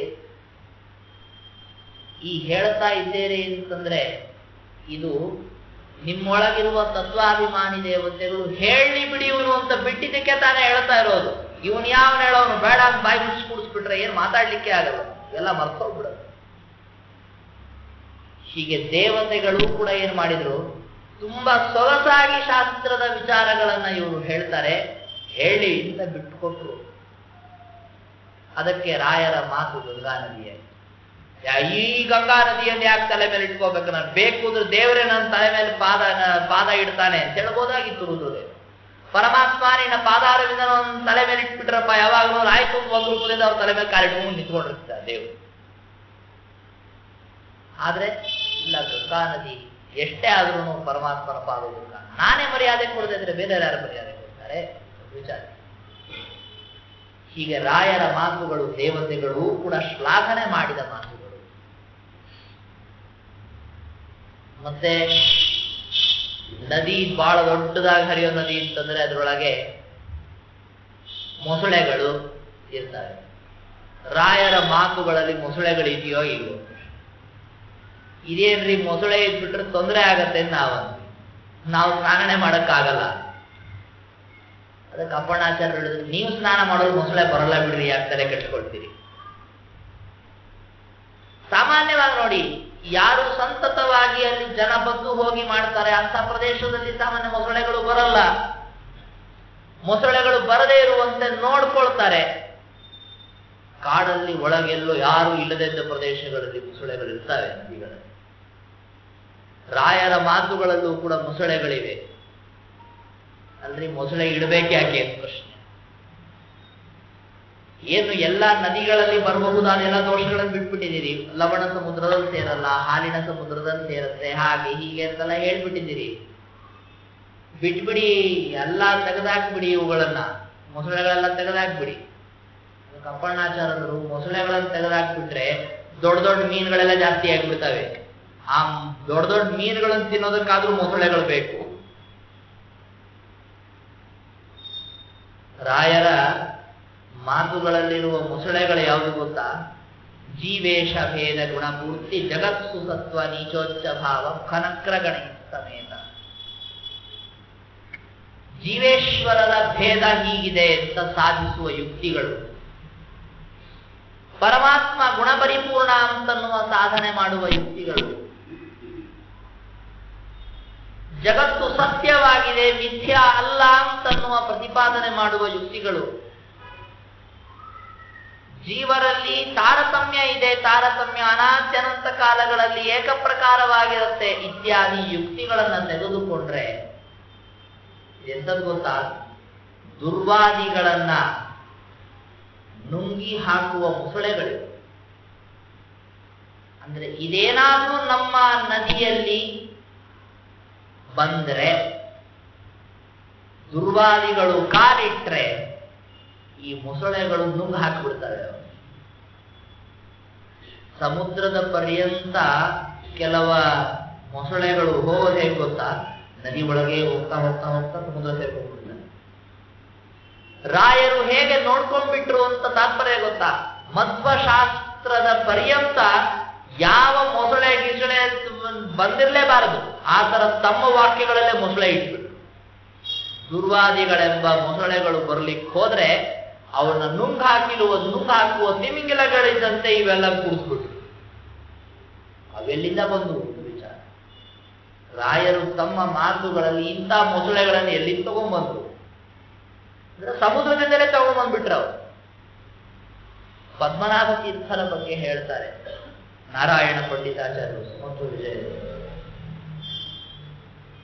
ವ್ಯಾಖ್ಯಾ ಪ್ರಣಾದ ಮಾತ್ರೇಣ ಅವರು ತಿಮಿಂಗಿಲ ಇದ್ದಾಗಿದ್ರು ಪದ್ಮನಾಭ ತೀರ್ಥರು ದುರ್ವಾದಿಗಳನ್ನು ನುಂಗು ಬಿಡ್ತಾ ಇದ್ರು. ಅವರು ವೇದಾಂತ ಸಮುದ್ರವನ್ನು ಎಂದೂ ಬಿಟ್ಟು ಹೋಗ್ತಾ ಇರಲಿಲ್ಲ. ವೇದಾಂತಾಬ್ಧಿಂ ನಯೋಜಾತು ಜಹೌ ವಿದ್ವತ್ತಿಮಿಂಗಿಲ ಯುಕ್ತಿ ಪ್ರವಾಹ ಸಂರಂಭಾತ್ ಪರಶಾಸ್ತ್ರ ನದೀಚರ. ಸಮುದ್ರದಲ್ಲಿದ್ದ ತಿಮಿಂಗಿಲಗಳೇನ್ ಮಾಡ್ತವೆ ಅಂದ್ರೆ ಕೆಲವು ಸಂದರ್ಭಗಳಲ್ಲಿ ತನ್ನೊಳಗೆ ಬಂದು ಸೇರುವ, ಈ ಸಮುದ್ರದಲ್ಲಿ ಬಂದು ಸೇರುವ ನದಿಗಳ ದ್ವಾರ ನದಿಗೆ ಹೋಗ್ಬಿಡ್ತಾವಂತೆ. ಮತ್ ಕೆಲಸ ಮುಗಿದವರು ಆವತ್ತು ಬಂದು ಸಮುದ್ರ ಸೇರ್ಕೊಂಡ್ಬಿಡ್ತಾವೆ. ಹಾಗೆ ಈ ಜೀವೇಶ್ವರ ಭೇದ, ಪರಮಾತ್ಮನ ಗುಣಪರಿಪೂರ್ಣತೆ, ಇನ್ನನೇಕ ವಿಚಾರಗಳೇನಿವೆ ಇವೇ ಎಲ್ಲ ದೊಡ್ಡ ದೊಡ್ಡ ತಿಮಿಂಗಿಲಗಳಿದ್ದ ಹಾಗೆ ಇವೆಲ್ಲ ಇದ್ದದ್ದು ಎಲ್ಲಿ? ಮೂಲಭೂತವಾಗಿ ಇದರ ನೆಲೆಯಲ್ಲಿ ಅಂತಂದ್ರೆ ಮಧ್ವ ಶಾಸ್ತ್ರವೆಂಬ ಹಾಲಿನ ಸಮುದ್ರವೇ ಇವುಗಳ ನೆಲೆ. ಅಲ್ಲಿಂದ ಹೊರಬಂದು ರಾಯರ ಮಾತುಗಳಲ್ಲಿ ಅವುಗಳು ಕೂತುಕೊಂಡು ದುರ್ವಾದಿಗಳನ್ನು ನುಂಗು ಹಾಕಿಬಿಟ್ಟಿವೆ. ಅಂತಹ ಅದ್ಭುತವಾದಂತಹ ಮಾತು ರಾಯರು. ಮತ್ತೆ ಇನ್ನೂ ನಿಮಗೆ ವಿವರಣೆ ಮಾಡಬೇಕು ಅಂತಂದ್ರೆ ಪೂರ್ವೋತ್ತರಾಮಿತ ತರಂಗ ದಸ್ಸು ಹಂಸ.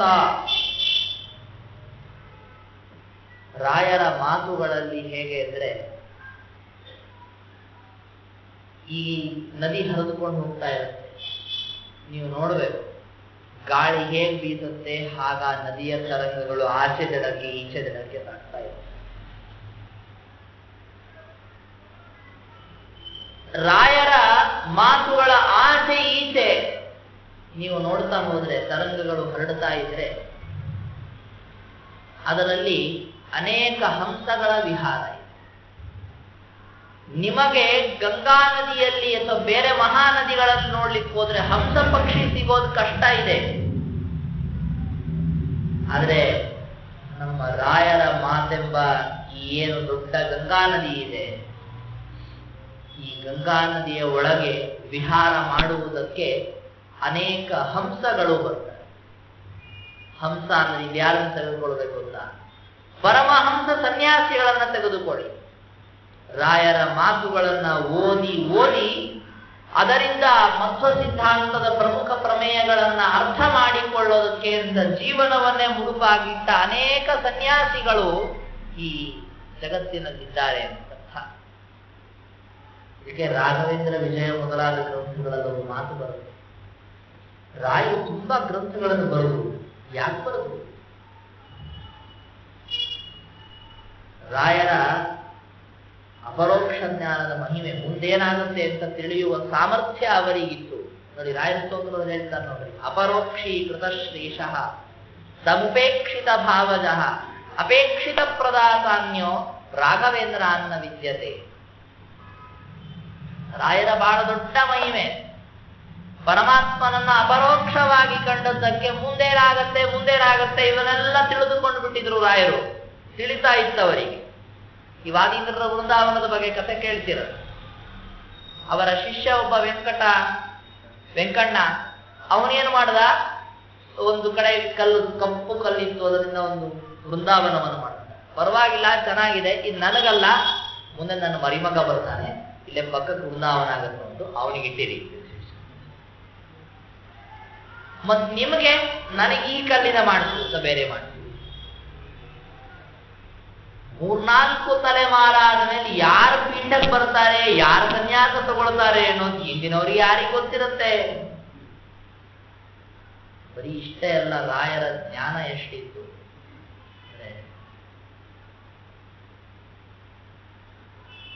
ಅವರ ಪರಂಪರೆಯಲ್ಲಿ 7ನೆಯ ತಲೆಮಾರಿಗೆ ಒಬ್ಬರು ಸ್ವಾಮಿಗಳು ಬರ್ತಾರೆ.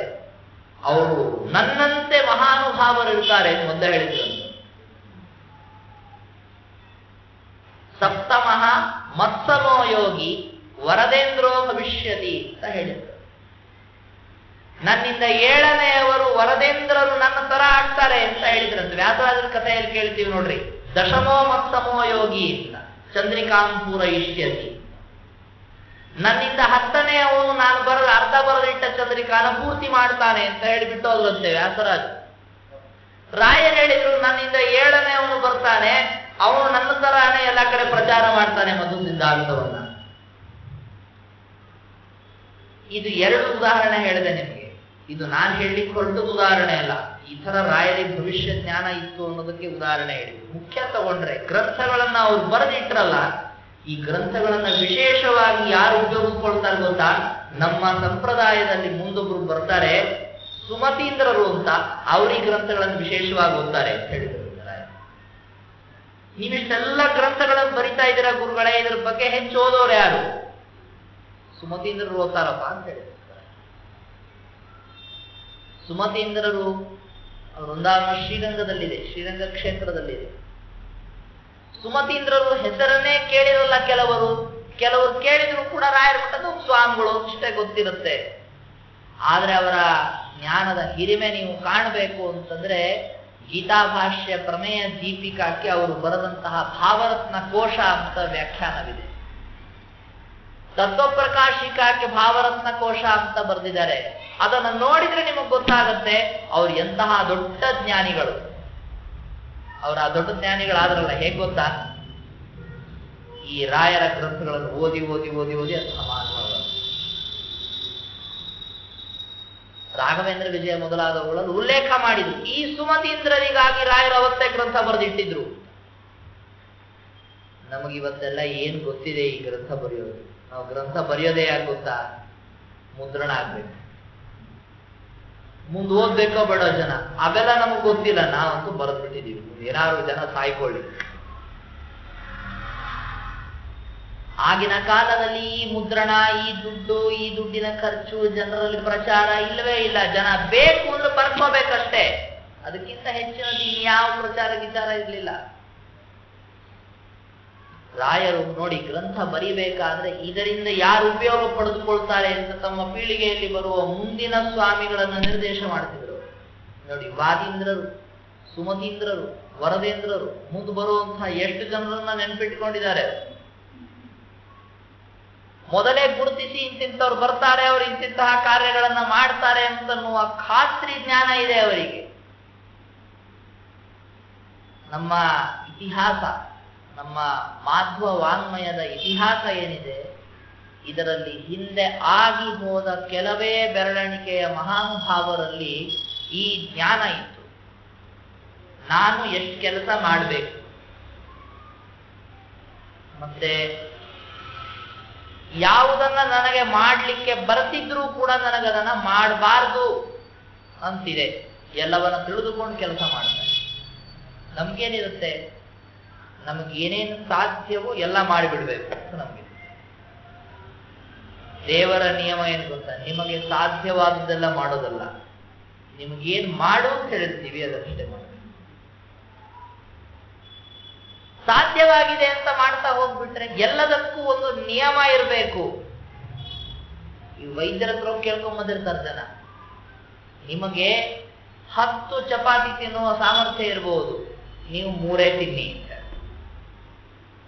ಯಾಕೆ? ಅವನೇನೋ 108 ಕಾರಣ ಹೇಳ್ತಾನೆ. ಆದ್ರೆ ಎಲ್ಲದಕ್ಕೂ ನಿಯಮ ಇರ್ಬೇಕಲ್ವಾ? ನನ್ನ ಸಾಮರ್ಥ್ಯ ಇದೆ, ನಿನ್ನ ಸಾಮರ್ಥ್ಯ ನಾನೀಗ ಕೇಳಿಲ್ಲ. ನಿನ್ನ ಸಾಮರ್ಥ್ಯ ಎಷ್ಟೇ ಇದ್ರು ನಿನಗೆ ಇಷ್ಟೇ ಮಾಡುವುದು ನಾನು ಹೇಳ್ತಾ ಇರೋದು. ನೋಡಿ, ಭಾಗವತ ಮಹಾಭಾರತಗಳಲ್ಲಿ ಕೇಳ್ತೀವಿ. ಬಲರಾಮ ಒಂದು ಬಾರಿ ಎದ್ದು ನಿಂತು ತನ್ನ ಮುಸಲವನ್ನ ತಗೊಂಡು ಜರಾಸಂಧನಿಗೆ ಹೊಡೆದೇ ಬಿಡ್ಬೇಕು ಅಂತ ಎತ್ತಿದ್ನಂತೆ. ಕಿವಿಯಲ್ಲಿ ಬಂದು ವಾಯುದೇವರು ಹೇಳಿದ್ರು, ನೀನು ಕೆಲಸ ಮಾಡಬೇಡ, ನೀನು ಬಹಳ ದೊಡ್ಡವನಿದೀಯಾ, ನಿನ್ನ ಬಲ ಅಮೋಘವಾದದ್ದು, ನಿನ್ನ ಆಯುಧ ಅಮೋಘವಾದದ್ದು, ನೀನು ಹೊಡೆದ್ರೆ ಇವನು ಸತ್ತೇ ಹೋಗ್ಬಿಡ್ಬಹುದು, ಆದ್ರೆ ಈ ಕೆಲಸ ಮಾಡಬೇಡ. ಯಾಕೆ? ಇವನನ್ನ ಸಾಯಿಸುವ ವ್ಯಕ್ತಿ ಬೇರೆ ಇದ್ದಾನೆ, ಅವನು ಅದನ್ನು ಮಾಡ್ತಾನೆ. ನಿನಗೆ ಎಷ್ಟು ಕೆಲಸ ಹೇಳಿದ್ದಾರೆ ಅಷ್ಟು ಮಾಡು, ನಡೀತಾರೆ.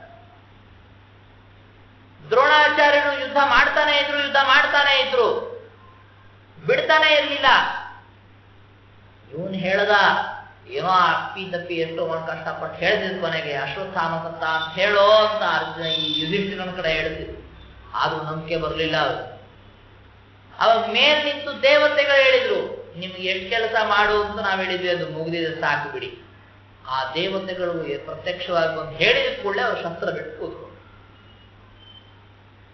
ಇದೇ ನೋಡಿ ಅಶ್ವತ್ಥಾಮಾಚಾರ್ಯರು, ನನಗೆ ಈ ಯುದ್ಧ ಬೇಡ, ಅಪ್ಪ ಸತ್ತೋದ ಕೂಡಲೇ ಬಹಳ ಬೇಜಾರು ಮಾಡಿಕೊಂಡು ಕೋಪದಿಂದ ಬಂದು ನಾರಾಯಣಾಸ್ತ್ರ ಬಿಟ್ರು. ನಾರಾಯಣಾಸ್ತ್ರಕ್ಕೂ ಒಂದು ಪರಿಹಾರ ಹುಡುಕ್ಬಿಟ್ಟ ಕೃಷ್ಣ ಅಂತ ಆದ ಕೂಡಲೇ ಎಷ್ಟ್ ಮಾಡಿದ್ರು ಇಷ್ಟ ಇದೆ, ಪಾಂಡವರೇ ಗೆಲ್ತಾರೆ, ಈ ಯುದ್ಧವೇ ಬೇಡ ಬಿಟ್ಟು ಹೊರಟ್ಬಿಟ್ಟಿದ್ರಂತೆ. ವೇದವ್ಯಾಸ ದೇವರು ಅಡ್ಡ ಬಂದ್ರು, ಎಲ್ಲ ಹೊರಟಿದೀಯಪ್ಪ ಅಂದ್ರು. ನಮಸ್ಕಾರ ಮಾಡ್ಬಿಟ್ಟಿಲ್ಲ, ನಮ್ಗೆ ಈ ಯುದ್ಧ ಬೇಡ ಆಗಿದೆ, ಹೊರಟಿದ್ದೀನಿ. ಇಲ್ಲ, ನೀನು ಯುದ್ಧ ಮಾಡ್ಲೇಬೇಕು, ನಡಿ. ಸರಿ, ನೀವು ಇಷ್ಟ ಹೇಳೋದಾದ್ರೆ ನಾಳೆ ಮಾಡ್ತೀನಿ ಅಂತ ಹೇಳಿ ಹೋದ್ರು.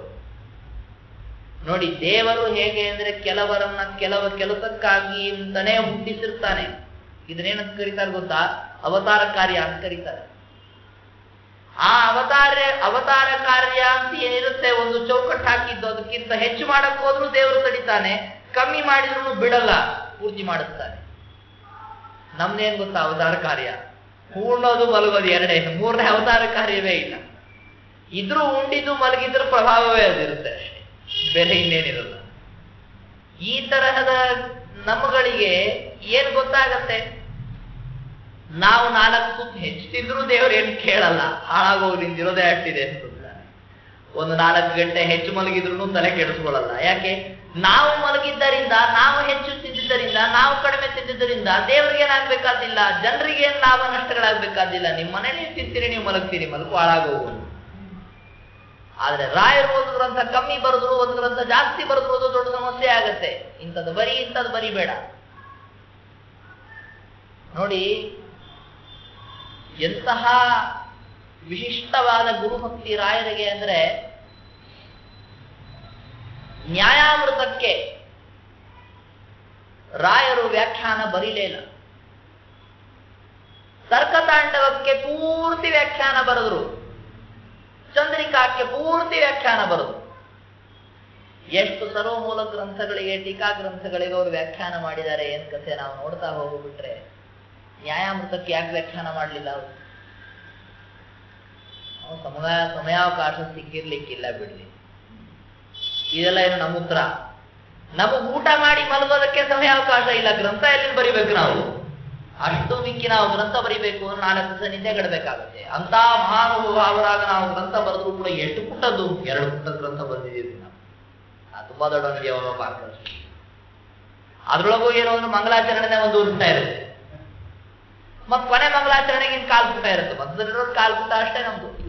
ಅದನ್ನು ಇನ್ನೊಂದ್ ಕಡೆ ನೋಡ್ಕೊಂಡ್ ಬರ್ಬಿಟ್ಟಿರ್ತೀವಿ, ಮುಗಿದಾಯ್ತು. ಇದು ನಮ್ಮ ಗ್ರಂಥದ ಮಹಿಮೆ ಇದೆ. ರಾಯರು ಇಷ್ಟೆಲ್ಲ ಬರೆದಂಥವರಿಗೆ, ಕೂತ್ಕೊಂಡು ಚಿಂತನೆ ಮಾಡುವಂಥವರಿಗೆ ನ್ಯಾಯಾಮೃತದ ವ್ಯಾಖ್ಯಾನ ಬರೆಯೋದು ಏನ್ ದೊಡ್ಡದಿತ್ತು? ಬರಿಬಹುದಾಗಿತ್ತು, ಬರೀಲಿಲ್ಲ ಅಂತವ್ರು. ಯಾಕೆ ಗೊತ್ತಾ? ನಮ್ಮ ಗುರುಗಳು ವಿಜಯೇಂದ್ರರು ಬರೆದು ಬಿಟ್ಟಿದ್ದಾರೆ. ಆಮೋದ ಅಂತ ಹೆಸರಿನ ಗ್ರಂಥ ಬರೆದಿದ್ರು ವಿಜಯೇಂದ್ರರು, ನ್ಯಾಯಾಮೃತಕ್ಕೆ ವ್ಯಾಖ್ಯಾನ. ಅತ್ಯಂತ ರಾಯರ ಶೈಲಿಗೆ ಹೊಂದುವಂತೆ, ತುಂಬಾ ಜಾಸ್ತಿನೂ ಅಲ್ಲ, ತುಂಬಾ ಕಮ್ಮಿನೂ ಅಲ್ಲ. ಇವತ್ತಿಗದನ್ನ ಮುದ್ರಣ ಮಾಡುವ ಜನ ಅದನ್ನ ಹೆಚ್ಚು ಕಮ್ಮಿ ಇದ್ದದ್ದೆಲ್ಲ ತೆಗೆದು ಹಾಕಿ ಮಾಡಿ ಮುದ್ರಣ ದೋಷಗಳಿಂದ ಮುದ್ರಣ ಮಾಡಿರ್ಬಹುದು. ಅದು ವಿಜಯೇಂದ್ರರು ತಪ್ಪ, ರಾಯರ ತಪ್ಪ? ಅದು ಗ್ರಂಥ ಸರಿಯಾಗೇ ಇದೆ ಅಲ್ವಾ? ಅದಕ್ಕೇನು ಮಾಡ್ಬಿಟ್ರು? ನ್ಯಾಯಾಮೃತಕ್ಕೆ ಬರೀಲಿಲ್ಲ. ವಾದೀಂದ್ರರು ಒಂದೊಂದು ಗ್ರಂಥಗಳ ಶೈಲಿಯನ್ನು ಹುಡುಕಿ ಬರಿಬೇಕಾದ್ರೆ ನ್ಯಾಯಾಮೃತಕ್ಕೆ ಬರದಿಲ್ಲ ರಾಯರು ಅಂತ ಕಾಣಿಸ್ಬಿಡುತ್ತಂತೆ. ವಾದಿದ್ರಲ್ಲಿ ಗುರುಗುಣಸ್ತವನ ಮಾಡ್ಬೇಕಾದ್ರೆ ಬರದು ತೇ ಕಿಂ ನ್ಯಾಯಾಮೃತಸ್ಯ ವಿವರಣ ಕೃತಿನ ರಾಘವೇಂದ್ರಾಯಶಸ್ಯ. ರಾಯರೇ, ನೀವು ನ್ಯಾಯಾಮೃತಕ್ಕೆ ವ್ಯಾಖ್ಯಾನ ಬರೀದೇ ಇದ್ದದಕ್ಕೆ ನಿಮ್ಗೆ ಯಾವ ಅಪಕೀರ್ತಿ ಬರಲಿಲ್ಲ, ಇನ್ನು ಕೀರ್ತಿನೇ ಜಾಸ್ತಿ ಆಯಿತು. ಯಾಕೆ? ಗುರುಗಳು ಮಾಡಿದ ಕೆಲಸ ಅದಕ್ಕೆ ನಾನು ಒಬ್ಬ ಕೈ ಜೋಡಿಸ್ಬಿಟ್ಟೆ ಅಂತ ಆಗ್ಬಿಟ್ರೆ ಜನರಿಗೆ ಏನಾಗುತ್ತೆ ಮುಂದೆ? ಯಾಕೆ ರಾಯರಾಗಿ ಬರೆದ್ರು? ಏನೋ ಬಹುಶಃ ಅವ್ರಿಗೂ ವಿಜಯೇಂದ್ರನಿಗೂ ಆಗಲ್ಲ ಅಂತ ಕಾಣುತ್ತೆ. ಅವ್ರು ಬರೆದಿದ್ದು ಸರಿ ಇರ್ಲಿಕ್ಕಿಲ್ಲ, ಅದಕ್ಕೆ ಬರೆದಿದ್ದಾರೆ ರಾಯರು. ರಾಯರು ಏನಿದ್ರು ಮುಂದೆ ಬಂದವರಲ್ವಾ, ಹೀಗೆ ಅನ್ಕೊಂಡ್ಬಿಡ್ತಾರೆ ಜನ. ಜನರಿಗೆ ಏನು ಅಂದ್ರೆ ಅವ್ರು ಎರಡನ್ನೂ ಓದಲ್ಲ, ಹೊರ ನಿಂತ್ಕೊಂಡು ಮಾತಾಡ್ತಾ ಇರ್ತಾರೆ. ಅದಕ್ಕೂ ವಿಶೇಷ, ಎರಡು ಓದ್ಬಿಟ್ರೆ ಗೊತ್ತಾಗೋಗ್ಬಿಡತ್ತೆ. ಏನಿದು ಯಾವ ಪುಸ್ತಕ? ರಾಯ ನ್ಯಾಯಮೃತಕ್ಕೂ ಬರೆದ್ಬಿಟ್ರ? ಸರಿ ಸರಿ. ವಿಜಯೇಂದ್ರ ಬರ್ತಿದ್ರಲ್ಲ, ಏನೋ ಇರುತ್ತೆ, ಹೆಚ್ಚು ಕಮ್ಮಿ ಇರ್ತವೆ ಅಭಿಪ್ರಾಯ ಭೇದಗಳು, ತೋರ್ಸೋಣ ಅಂತ ಬಂದಿರ್ತಾರೆ, ಕೊಡೋಗ್ಬಿಡ್ತಾರೆ ಜನ. ಓದೋದೇ ಇಲ್ಲ. ಯಾರು ಓದ್ಬೇಕು ಅಂತಿದೆ, ನಮ್ಮ ಗುರುಗಳ ವ್ಯಾಖ್ಯಾನ ನೋಡ್ಕೊಳ್ಳಿ, ನಮ್ಮ ಗುರುಗಳು ಬರೆದಿದ್ದಾರೆ, ಬೇಕಾದಷ್ಟಿದೆ. ನೋಡಿ, ಇನ್ನೊಂದು ಉದಾಹರಣೆ ಕೊಡ್ತೀನಿ ನಿಮ್ಗೆ. ತರ್ಕತಾಂಡವಕ್ಕೆ ವ್ಯಾಖ್ಯಾನ ಬರೆದ್ರು ರಾಯರು, ಪೂರ್ತಿ ವ್ಯಾಖ್ಯಾನ ಬರೆದ್ರು.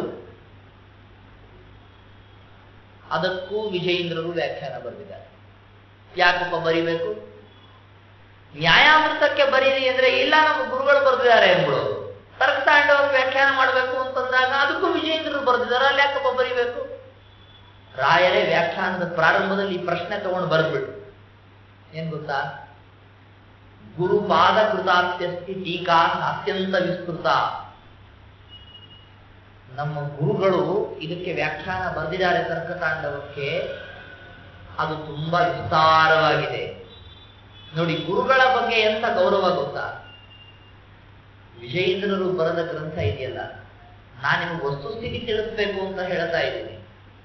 ಪೂರ್ತಿ ತರ್ಕತಾಂಡವಕ್ಕೆ ವಿಜಯೇಂದ್ರರು ಬರೆದಿಲ್ಲ, ಅಥವಾ ಬರೆದ್ರು ಇವತ್ತಿಗೆ ನಮಗೆ ಸಿಗ್ತಾ ಇಲ್ಲ. ಇವತ್ತಿಗೆ ವಿಜಯೇಂದ್ರರ ವ್ಯಾಖ್ಯಾನ ನಮಗೆ ತರ್ಕತಾಂಡವಕ್ಕೆ ಸಿಗೋದು ಎಷ್ಟು ಗೊತ್ತಾ? ಇಡೀ ತರ್ಕತಾಂಡವ ಇಷ್ಟಿದ್ರೆ ಅದರ ಪ್ರಾರಂಭದ ಒಂದಿಷ್ಟು ಭಾಗಕ್ಕೆ ಮಾತ್ರ ವಿಜಯೇಂದ್ರರ ವ್ಯಾಖ್ಯಾನ. ಉಳಿದುದಕ್ಕೆ ಏನ್ ಮಾಡ್ಬೇಕು ನಾವು? ಇವತ್ತಿಗೆ ತರ್ಕತಾಂಡವಕ್ಕೆ ನಮ್ಮವರೇ ವ್ಯಾಖ್ಯಾನ ಮಾಡಿದ್ದು ಪ್ರಾಚೀನರು ಅಂತಂದ್ರೆ ಉಪಲಬ್ಧವಾಗಿರುವ ಏಕೈಕ ವ್ಯಾಖ್ಯಾನ ಅಂದ್ರೆ ರಾಯರು. ಮೊದಲಿಂದ ಕೊನೆ ತನಕ ಬರಿಬೇಕಲ್ರಿ.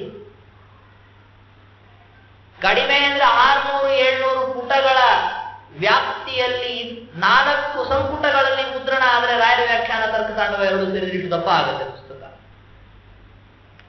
ಅಷ್ಟ ಬರಿತಾ ಹೋಗ್ಬೇಕಲ್ರಿ ವ್ಯಾಖ್ಯಾನವನ್ನ.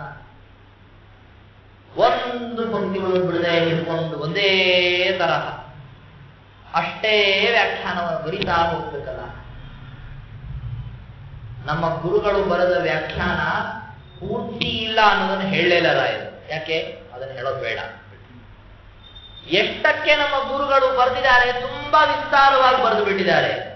ಒಂದೊಂದು ಪಂಕ್ತಿ 10 ಪುಟ ಬರೆದೋದ ಮೇಲೆಲ್ಲ ತುಂಬಾ ಕೋಟಿ ಕ್ರಮಗಳನ್ನು ಬರೆದು ಬಿಟ್ರೆ ಕೇವಲ ವಾಕ್ಯಾರ್ಥಗಳನ್ನ ಮಾಡ್ಕೊಳ್ಳೋದಕ್ಕೆ ಹೊರಟಂಥವರಿಗೆ ಅದು ಉಪಯೋಗ ಆಗಲ್ಲ. ಅದಕ್ಕೆ ಬೇಡ, ನಾನು ಬೇರೆ ಬರೀತೀನಿ ಅಂತ. ತಮ್ಮ ವ್ಯಾಖ್ಯಾನದಲ್ಲೂ ಕೂಡ ಮಧ್ಯೆ ಮಧ್ಯೆ ಏನ್ ಮಾಡಿದ್ರು ಗೊತ್ತಾ? ನಮ್ಮ ಗುರುಗಳು ಈ ಪ್ರಶ್ನೆಯನ್ನು ತಗೊಂಡು ಉತ್ತರ ಹೇಳಿದ್ದಾರೆ. ಪ್ರಶ್ನೆ ತಗೊಳ್ಳೋದು ಬಹಳ ದೃಢವಾದ ಪ್ರಶ್ನೆ ತಗೊಂಡು ಉತ್ತರ ಇದಕ್ಕೇನು ಅಂತ ನಾವು ರಾಯರನ್ನು ಕೇಳಿದ್ರೆ, ಇದನ್ನ ನಾನು ಹೇಳಲ್ಲ, ನಮ್ಮ ಗುರುಗಳ ವ್ಯಾಖ್ಯಾನದಲ್ಲಿದೆ, ಓದ್ಕೊಳ್ಳಿ ಅಂದ್ರೆ ಕೊನೆ ತನಕ ಅದನ್ನು ಇದರೊಳಗೆ ಬರೆದು ಬಿಟ್ರೆ ಗುರುಗಳ ವ್ಯಾಖ್ಯಾನ ಯಾರು ನೋಡೋದೇ ಇಲ್ಲ. ಗುರುಗಳ ವ್ಯಾಖ್ಯಾನ ಜನ ಓದಿ ಇದನ್ನ ಅಧಿಕಂತು ಗುರು ಟೀಕಾಯ ಅಂತ ಬರೀತಾರೆ. ಹೆಚ್ಚಿನ ಗುರುಗಳ ಟೀಕೆಯಲ್ಲಿ ನೋಡ್ಕೊಳ್ಳಿ. ವಿಜಯೇಂದ್ರರ ಮೇಲೆ ಅಷ್ಟು ಗೌರವ. ಇದು ಗುರುಗಳ ಬಗ್ಗೆ ಗೌರವ ಆದ್ರೆ ತಮ್ಮಕ್ಕಿಂತಲೂ ಸಣ್ಣವರ ಮೇಲಿರುವ ವಾತ್ಸಲ್ಯವನ್ನು ನೀವು ಆ ಗ್ರಂಥ ಬರೆಯೋದ್ರೊಳಗೆ ನೋಡ್ಬೇಕು. ರಾಯರು ನನ್ನ ಹೇಳಿದೆ, ಅವ್ರ ಮನೆ ಪರಿಸ್ಥಿತಿ ಹೇಗಿತ್ತು ಅಂತ ಹೇಳಿದೆ. ಇದೆಲ್ಲವನ್ನ ಹೇಳ್ಬೇಕಾದ್ರೆ ಅವ್ರ ಹೆಂಡತಿಯ ಬಗ್ಗೆ ಹೇಳ್ಬೇಕು, ಅವ್ರ ಮಕ್ಕಳ ಬಗ್ಗೆ ಹೇಳ್ಬೇಕು. ಹೇಳದೆ ಇದ್ರೆ ಅರ್ಧ ಆಗೋಗ್ಬಿಡತ್ತೆ ರಾಯರ ಚರಿತ್ರೆ ಹೇಳಿ. ಇಷ್ಟು ಬಡತನ ಇದೆ ಅಂತಂದ್ರೆ ಒಂದು ದಿವಸವೂ ಕೂಡ ಗಂಡನ ಜೊತೆಗೆ ಜಗಳಾಡಿರಲಿಲ್ಲ ಹೆಂಡತಿ. ಸರಸ್ವತಿ ಅಂತ ಅವಳ ಹೆಸರಿತ್ತು ಅಂತ ಹೇಳ್ತಾರೆ ಇತಿಹಾಸದಲ್ಲಿ. ಅವಳಿಗೆ ರಾಘವೇಂದ್ರ ವಿಜಯದಲ್ಲಿ ಕೆಲವು ಮಾತುಗಳು ಬರುತ್ತೆ. ಅವಳಿಗೆ ಪರಮ ಪುರುಷಾರ್ಥ ಯಾವುದಪ್ಪ? ಹೆಣ್ಮಕ್ಳಿಗೆ ಪರಮ ಪುರುಷಾರ್ಥ ಯಾವುದು? ಗಂಡ ಅಲ್ಲ. ಗಂಡನ ಹತ್ರ ಇರುವ ದುಡ್ಡು, ಗಂಡ ಸಂಪಾದಿಸಿದ ಧವೋನಂತ ಬಂಗಲೆ ಅಂತ ಮನೆ, ವಾಹನಗಳು, ಬಂಗಾರದ ಆಭರಣಗಳು, ಸೌಂದರ್ಯ ಸಾಧಕ ಉಪಕರಣಗಳು, ಇದು ಹೆಣ್ಣು ಮಕ್ಕಳ ಪುರುಷಾರ್ಥ. ನೆನ್ನೆ ಹೇಳಿದ್ವಲ್ಲ, ಅಂತಹ ಬಡತನದಲ್ಲಿ ಇದ್ಯಾವುದೂ ಇಲ್ಲ. ಅದು ಬೇರೆ ಈ ಕಳ್ಳರು ಕನ್ನ ಹಾಕಿದ ಮನೆ. ಅದು ಕನ್ನ ಹಾಕ್ತಾರೆ, ಕಳ್ಳರು ಒಳಗೆ ಬರ್ತಾರೆ ಅಂತ ಇನ್ನೆಷ್ಟು ಭದ್ರವಾದ ಮನೆ ಇರ್ಬೇಕು, ನೀವೇ ತಿಳ್ಕೊಳ್ಳಿ. ಇಂಥದ್ರೊಳಗೆ ಅವಳು ಇದ್ದು ಪರಮ ಪುರುಷಾರ್ಥ ಅಂತ ತಿಳಿದುಕೊಂಡಿದ್ದೇನು ಅಂದ್ರೆ, ನಾನು ಪ್ರತಿ ದಿವಸ ಗಂಡನನ್ನ ನೋಡ್ತೀನಿ, ನನ್ನ ಗಂಡನನ್ನ ನಾನು ಮುಟ್ತೀನಿ. ಅವ್ರು ಏನೋ ಗ್ರಂಥ ಬರೀತಾ ಇದ್ರೆ ತಾನು ಪಕ್ಕದ ಕೂತ್ಕೊಂಡು ನೋಡ್ತಾಳೆ ಅಷ್ಟೇ, ಅವಳಿಗೇನು ಅರ್ಥ ಆಗುತ್ತೆ ಅಂತ. ಇಷ್ಟೇ, ಇದೇ ಪರಮ ಪುರುಷಾರ್ಥ. ಇನ್ನು ಕೆಲವ ಇಂಥ ಸಾಧಕರ ಹೆಂಡತಿಯರ ಕಥೆ ಹೇಳ್ತಿರ್ತಾರೆ. ಯಾರೋ ಒಬ್ಬ ಇದ್ನಂತೆ ಗ್ರಂಥಕಾರ, ಅದ್ವೈತ ಗ್ರಂಥಕಾರ ಅಂತ ಇಟ್ಕೊಳ್ಳಿ. ಅವನಿಗೂ ಹೀಗೆ ಬಡತನ ಇತ್ತು. ಬಡತನ ಇದ್ದದಕ್ಕೆ ಅವನ ಗ್ರಂಥಗಳನ್ನ ಬರಿತಾ ಕೂತಿದ್ದಕ್ಕೆ ಮನೇಲಿ ಊಟ ಇಲ್ಲ. ಮನೆ ಹಿಂದ ಕಡೆಗೆ ಕೆಲಸ ಮಾಡ್ಕೊಳ್ಬೇಕಾದ್ರೆ ಪಕ್ಕದ ಮನೆ ಹೆಣ್ಮಗಳು ಕೇಳಿಲ್ಲಂತ ಬಂದು. ಈ ಹೆಣ್ಮಕ್ಳು ಇರ್ತಾರ ನೋಡ್ರಿ, ಭೇಟಿ ಆಗ್ಬಿಟ್ರೆ ಹಿಂದಿನ ಕಾಲಕ್ಕೆ ಹಿತ್ತಲಲ್ಲಿ ಭೇಟಿ ಆಗ್ತಾ ಇದ್ರು, ಯಾಕೆ ಕೆಲಸ ಇರ್ತಿತ್ತು. ಈಗಿನ ಕಾಲದಲ್ಲಿ ಮನೆ ಎದುರಿಗೆ ಭೇಟಿ ಆಗ್ತಾರೆ ಹೆಣ್ಮಕ್ಳು, ಯಾಕೆಂದ್ರೆ ಕೆಲಸ ಇರಲ್ಲ. ಅಂತೂ ಹೆಣ್ಮಕ್ಳು ಭೇಟಿ ಆಗೋದನ್ನಂತೂ ಯಾರು ತಪ್ಸಕ್ಕಾಗಲ್ಲ, ಭೇಟಿ ಆಗೇ ಆಗ್ತಾರೆ, ಹರಟೆ ಹೊಡೆದೇ ಹೊಡಿತಾರೆ. ಹರಟೆಯಲ್ಲಿ ಮೊದಲೇದೇನು, ಇವತ್ತೇನ್ ಮಾಡಿದ್ರಿ ಮನೇಲಿ ಅಡಿಗೆ, ನಿಮ್ಮ ಮನೇಲಿ ಅಡಿಗೆ ಇತ್ತು, ನಮ್ಮ ಮನೇಲಿ ಅಡಿಗೆ ಇತ್ತು, ಮೊದಲೇ ಚರ್ಚೆ ವಿಷಯ. ಮುಂದಿನ ಚರ್ಚೆ ವಿಷಯ ನಮ್ಗೆ ಬೇಡ ಅನ್ಕೊಳ್ಳಿ, ಪ್ರಕೃತಕ್ಕೆ ಬೇಡ. ಆ ಪಂಡಿತನ ಹೆಂಡತಿಯನ್ನ ಪಕ್ಕದ ಮನೆ ಹೆಂಡತಿ ಕೇಳಿದಂತೆ, ನಿಮ್ಮನೆ ಏನ್ ಅಡಿಗೆ ಇವತ್ತು? ಅದಕ್ಕೆ ಅವನು ಹೇಳಿದಂತೆ ಶಾಸ್ತ್ರೀಯ ಕೆಲವು ಪದಾರ್ಥಗಳನ್ನು ಹೇಳ್ಬಿಟ್ಟು, ಇದ್ರದ್ದು ಪಲ್ಯ, ಅದ್ರದ್ದು ಕೋಸಂಬರಿ, ಇದ್ರದ್ದು ಅನ್ನ, ಅದ್ರ ಪಾಯಸ. ಯಾವುದು ಹುರುಳೆಕಾಯಿ, ಅಕ್ಕಿ ಬೇಳೆ ಇಲ್ಲವೇ ಅಲ್ಲ ಅದ್ರೊಳಗೆ. ತರ್ಕ, ವ್ಯಾಕರಣ, ಮೀಮಾಂಸ ಇವುಗಳದೇ ತರಕಾರಿ, ಇದ್ರದೇ ಪಲ್ಯ, ಇದ್ರದೇ ಚಟ್ನಿ, ಇದ್ರದೇ ಕೋಸಂಬರಿ ಅಷ್ಟೇ ಮನೆಯಲ್ಲಿ ಮುಗಿದೋಯ್ತು. ಅವಚ್ಛೇದಕ, ಅವಚ್ಛಿನ್ನ, ದ್ರವ್ಯತ್ವ, ಘಟತ್ವ, ಪಟತ್ವ ಇಂಥವುಗಳದೇ ಎಲ್ಲ ಚಟ್ನಿ, ಕೋಸಂಬರಿ. ಆದ್ರೆ ಇದ್ರೊಳಗೆ ಪರಮ ಪುರುಷಾರ್ಥವನ್ನ ಕಂಡುಕೊಂಡು ಜೀವನ ಮಾಡಿದ ಹೆಣ್ಣು ಮಕ್ಕಳು ಅವರುಗಳೆಲ್ಲ.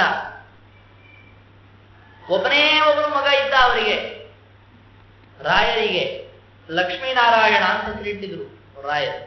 ಅವ್ರು ತಮ್ಮ ಗ್ರಂಥಗಳಲ್ಲೂ ಎಲ್ಲ ಕಡೆಗೆ ಏನು ಅಂದ್ರೆ, ಮಗನ ನೆನಪಿಗೆ ಅಂತ ತಿಳ್ಕೊಂಡ್ಬಿಡ್ಬೇಡಿ. ಮತ್ತೆ ರಾಯರ ಗ್ರಂಥ ನೋಡಿ, ಲಕ್ಷ್ಮೀ ನಾರಾಯಣಂ ನತ್ವಾ ಪೂರ್ಣಬೋಧಾದಿ ದೇಶಿಕಾ ಅಂತ ಶುರು ಮಾಡ್ತಾರೆ. ಮಗನ ನೆನಪಿಗೆ ಹಾಗೆ ಮಾಡಿದ ಶ್ಲೋಕ ಅನ್ಕೊಳಕ್ ಹೋಗ್ಬೇಡಿ. ಅವರು ಲಕ್ಷ್ಮೀನಾರಾಯಣ ದೇವರನ್ನ ಉಪಾಸನೆ ಮಾಡ್ತಾ ಇದ್ರು ಅಂತ ಆದ್ದರಿಂದ ಅವರು ಶ್ಲೋಕದಲ್ಲೂ ಹಾಗೆ ಬರೆದ್ರು, ಮಗನಿಗೂ ಹಾಗೆ ಹೆಸರಿಟ್ರು. ಹೀಗಾದದ್ದು ಮಗ ತುಂಬಾ ಸಣ್ಣವನಿದ್ದಾಗಲೇ ಅವರು ಸನ್ಯಾಸ ತಗೊಂಡ್ಬಿಟ್ಟಿದ್ರು ರಾಯರು. ತಾವೇ ಪಾಠ ಹೇಳಿದ್ರು. ಬಹಳ ದೊಡ್ಡ ಪಂಡಿತನಾದ ಅವನೇನ್ ಮಾಡ್ದ ಅಂತಂದ್ರೆ, ನಾವು ಸಣ್ಣ ಹುಡುಗ ಅಂತ ಹೇಳ್ತಾ ಬಂದಿದ್ದಕ್ಕೆ ಅವನೇನ್ ಮಾಡ್ದ ಅಂದ್ರೆ ಅಂತ ಹೇಳಿದ್ವಿ. ರಾಯರ ಮಕ್ಕಳು ಲಕ್ಷ್ಮೀನಾರಾಯಣಾಚಾರ್ಯರು ಅವರ ಜ್ಞಾನ ಪಾಂಡಿತ್ಯದ ಬಗ್ಗೆ ವಿಚಾರ ಮಾಡಿದ್ರೆ ಬಹಳ ದೊಡ್ಡವರವರು. ಅವರು ಬರೆದದ್ದು ಋಗ್ಭಾಷ್ಯದ ಟೀಕೆಗೆ ವ್ಯಾಖ್ಯಾನ ಬರೆದು. ರಾಯರು ಹೇಗೆ ವ್ಯಾಖ್ಯಾನ ಬರೀತಾರೆ ಅವರದ್ದೇ ಶೈಲಿಯನ್ನು ಅನುಸರಿಸಿ ಟೀಕೆ ವ್ಯಾಖ್ಯಾನ ಬರೆದು. ರಾಯರೇನ್ ಮಾಡಿದ್ರು ಗೊತ್ತಾ? ನಾನ್ ಬರಿಬೇಕು ಅಂತ ನೀನ್ ಯಾಕೆ ಬರ್ದಿ ಕೇಳಿ. ನೀನ್ ಬರ್ದ್ಯಾ, ತುಂಬಾ ಸಂತೋಷ ಆಯ್ತಪ್ಪ ಹೇಳಿ ತಾವು ಬದುಕಿರುವ ಕಾಲದಲ್ಲಿಯೇನೆ ಅದೇ ಪುಸ್ತಕ ಇಟ್ಕೊಂಡು ತಮ್ಮ ಶಿಷ್ಯರಿಗೆ ಪಾಠ ಹೇಳಿದ್ರಂತವ್ರು. ಲಕ್ಷ್ಮೀ ನಾರಾಯಣಾರ್ಯಸ್ತವ ತನಯಮಣಿಸ್ತತ್ಸು ಸರ್ವೇಷು ಧನ್ಯಃ ಯಸ್ಮಾದ್ ಋಗ್ಭಾಷ್ಯ ಟೀಕಾ ತನುತರ ವಿವೃತೆ ರಂಜಸಾ ಸತ್ಕೃತಾಯಾಃ. ನಾನು ಗೌರವ ಕೊಟ್ರೆ 4 ಜನ ನನ್ನ ಮಗನ ಗ್ರಂಥಕ್ಕೆ ಗೌರವ ಕೊಡ್ತಾರೆ ಅಂತ ತಾವೇ ಅದನ್ನ ಇಟ್ಟುಕೊಂಡು ಪಾಠ ಪ್ರವಚನ ಮಾಡಿಬಿಟ್ರ. ನೋಡಿ ನನ್ನ ಮಗ ಹೀಗೆ ಬರೆದಿದ್ದಾನೆ ತೋರಿಸ್ಕೊ. ರಾಯರೇ ಇಷ್ಟು ಅವ್ರ ವಾಕ್ಯಕ್ಕೆ ಮರ್ಯಾದೆ ಕೊಟ್ಟಿದ್ದಾರೆ. ಮಗ ಅಂತನ್ನುವ ಒಂದೇ ಒಂದು ಕಾರಣಕ್ಕೆ ಗೌರವ ಕೊಡೋ ವ್ಯಕ್ತಿ ಅಲ್ಲ ರಾಯರು ಅಂತ ಗೊತ್ತು ಜನರಿಗೆ, ಆದ್ರೂ ಗೌರವ ಕೊಡ್ತಾ ಇದ್ದಾರೆ ಅನ್ನೋ ಬಹಳ ದೊಡ್ಡ ಜ್ಞಾನಿಗಳು. ಅದಕ್ಕೆ ವಾದೀಂದ್ರರಂದ್ರು ಸತ್ಸು ಸರ್ವೇಷು ಧನ್ಯ. ರಾಯರ ಸುತ್ತಮುತ್ತಲಿರುವಂತಹ ಅನೇಕ ಜನ ಸಜ್ಜನರಲ್ಲಿ ಬಹಳ ಧನ್ಯತೆಯನ್ನ ಪಡೆದುಕೊಂಡಂತ ವ್ಯಕ್ತಿಯವರು ಲಕ್ಷ್ಮೀನಾರಾಯಣಾಚಾರ್ಯ. ಯಾಕೆ? ರಾಯರ ಮಗ ಹೌದು, ರಾಯರ ಶಿಷ್ಯರು ಹೌದು, ರಾಯರ ಪ್ರಶಂಸೆಗೆ ಪಾತ್ರರು, ರಾಯರಂತೆ ಗ್ರಂಥವನ್ನ ರಚನೆ ಮಾಡುವ ಶೈಲಿಯನ್ನು ಪಡೆದುಕೊಂಡಂಥವರು. ಇನ್ನೇನ್ ಬೇಕು? ರಾಯರು ಬರೆದಂತಹ ಕೃಷ್ಣ ಚಾರಿತ್ರ ಮಂಜರಿ, ರಾಮಚಾರಿತ್ರ ಮಂಜರಿ ಮೊದಲಾದ ಸಂಗ್ರಹ ಗ್ರಂಥಗಳಿಗೆ ವ್ಯಾಖ್ಯಾನ ಮಾಡಿದರು.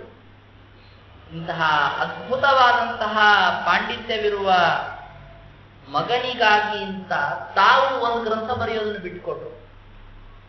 ಗುರುಗಳಿಗಾಗಿ ಗ್ರಂಥ ಬರೆಯೋದನ್ನು ಬಿಡ್ತಾರೆ. ಸಣ್ಣವರಿಗಾಗಿ ಅಂತ ದೊಡ್ಡವರು ಇನ್ನೊಂದು ಗ್ರಂಥವನ್ನು ಬರೆಯೋದನ್ನು ಬಿಡ್ತಾರೆ. ಯಾಕೆ ಗೊತ್ತಾ? ಅವನು ಬರೆದ್ರೆ ನಾನು ಬರ್ದ ಹಾಗೆ. ಮಹಾಭಾರತದ ಯುದ್ಧದಲ್ಲೊಂದು ಕಥೆ ಕೇಳ್ತೀವಿ ನಾವು. ಭೀಮಸೇನದ ದೇವರದೊಂದು ಪ್ರತಿಜ್ಞೆ ಇತ್ತು. ಏನ್ ಗೊತ್ತಾ? ಮೀಸೆ ಇಲ್ಲದೆ ಇದ್ದವನು ಅಂತ ಯಾರಾದ್ರೂ ನನಗೆ ಬಂದು ಹೇಳಿಬಿಟ್ರೆ ಅವನು ಕೊಂದು ಬಿಡ್ತೀನಿ. ಅದನ್ನ ನಾನು ಹೀಗೆ ಪ್ರತಿಜ್ಞೆ ಮಾಡ್ಕೊಂಡಿದ್ದೀನಿ ಅನ್ನೋದನ್ನ ಗುಟ್ಟಾಗಿ ಎಲ್ಲೋ ಮೂಲೆಯಲ್ಲಿ ಕರ್ಕೊಂಡು ಹೋಗ್ಬಿಟ್ಟು ಅರ್ಜುನನ ಮೇಲಿರೋ ಪ್ರೀತಿಯಿಂದ ಭೀಮಸೇನ ಅವನು ಹೇಳ್ತಾ ಇದ್ದಂತೆ, ನೋಡು ನಾನು ಹೀಗೆ ಪ್ರತಿಜ್ಞೆ ಮಾಡ್ಕೊಂಡಿದ್ದೀನಿ. ಓ ಹೌದಾ ಅಣ್ಣ ಅಂತ ಕೇಳ್ತಾ ಇದ್ದೆ. ಈ ದುರ್ಯೋಧನ ಆ ಗೋಡೆಗೂ ಕಿವಿ ಇರತ್ತೆ ಅಂತ ಅಂತಾರೆ ನೋಡಿ, ಆ ತರ ಅಲ್ಲೆಲ್ಲೋ ಕಿವಿ ಇಟ್ಟು ಕೇಳಿಸ್ಕೊಂಡಿದ್ದಂತೆ. ಓ ಭೀಮಸೇನಂದು ಈ ತರ ಪ್ರತಿಜ್ಞೆ ಇದೆಯಾ, ಮಾಡ್ತಿದ್ದಾಳು. ಕರ್ಣನಿಗೆ ಹೇಳಿದಂತ ಅವನು. ಕರ್ಣ ಕಿವಿನೇ ಹೆಸರು, ಕಿವಿ ಅಂತಾನೆ ಹೆಸರು ಇಟ್ಕೊಂಡಿದ್ದ. ಕರ್ಣನಿಗೆ ಹೇಳಿದಂತೆ ಇದನ್ನ ಯಾವಾಗಲೂ ಉಪಯೋಗಿಸ್ಕೋ. ಯುದ್ಧದಲ್ಲಿ ಏನ್ ಮಾಡ್ದ ಅಂದ್ರೆ, ಮಹಾಭಾರತದ ಕಾಲದಲ್ಲಿ ತೂಬರ ಅಂತ ತಮಾಷೆ ಮಾಡಿದ್ದಂತೆ ಭೀಮಸೇನಿಗೆ ಕರ್ಣ. ಕೊಂದು ಬಿಡಬೇಕಾಗಿತ್ತು ಭೀಮಸೇನ ತನ್ನ ಪ್ರತಿಜ್ಞೆಯ ಪ್ರಕಾರ. ಅಲ್ಲೇ ಅರ್ಜುನ ನಿಂತ್ಕೊಂಡಿದ್ದ. ಭೀಮಸೇನ ಹೇಳಿದಂತೆ, ನೋಡೋ ಈಗ ನನಗೆ ಈ ತರ ಅವನು ತಮಾಷೆ ಮಾಡಿದ್ದಾನೆ, ನನ್ನ ಪ್ರತಿಜ್ಞೆ ಪ್ರಕಾರ ನಾನು ಅವನು ಸಾಯಿಸ್ಬೇಕು. ನಾನು ಸಾಯಿಸ್ಲಾ, ನೀನ್ ಸಾಯಿಸ್ತೀನಿ. ಅವಾಗ ಅರ್ಜುನ ಹೇಳಿದ, ನೋಡೋಣ ಈ ಕರ್ಣನನ್ನ ಸಾಯಿಸ್ಬೇಕು ಅಂತ ನಾನು ಪ್ರತಿಜ್ಞೆ ಮಾಡಿದ್ದೀನಿ, ನೀನು ಪ್ರತಿಜ್ಞೆ ಮಾಡಿದ್ದೀನಿ. ಆದ್ರೆ ನೀನು ಸಂಹಾರ ಮಾಡಿದ್ರೆ ನಾನು ಸಂಹಾರ ಮಾಡಿದಾಗಲ್ಲ, ನಾನು ಸಂಹಾರ ಮಾಡಿದ್ರೆ ನೀನು ಸಂಹಾರ ಮಾಡಿದಾಗತ್ತೆ. ಯಾಕೆಂದ್ರೆ ನನಗೆ ನಿನ್ ಗುರು, ಶಿಷ್ಯ ಮಾಡಿದ್ದೆಲ್ಲ ಗುರುಗಳು ಮಾಡಿದಾಗೇನೆ. ಅದಕ್ಕೆ ನಾನು ಮಾಡೋದನ್ನ ನೀನು ಅಲ್ಲಿ ತನಕ ತಡೆದುಕೋ, ನೀ ಮಾಡಕ್ ಹೋಗ್ಬೇಡ. ಆಯ್ತು ನೋಡು ಮತ್ತೆ ಮರಿಬೇಡ, ನೀನೇ ಮಾಡು ಅಂತ ಭೀಮಸೇನ ಆ ಕಡೆ ಹೊರಟೋದ. ನೋಡಿ ಆ ತರ ಮಗನಿಗಾಗಿ ಅಂತ ಹೇಳಿ ರಾಯರೇನು ಮಾಡಿಬಿಟ್ರು, ಋಗ್ಭಾಷ್ಯ ಟೀಕೆಗೆ ವ್ಯಾಖ್ಯಾನ ಮಾಡೋದನ್ನ ಬಿಟ್ಕೊಟ್ಬಿಟ್ರು. ನೀವೇ ಮಾಡಪ್ಪ ಅಂತ ಬಿಟ್ಕೊಟ್ರು.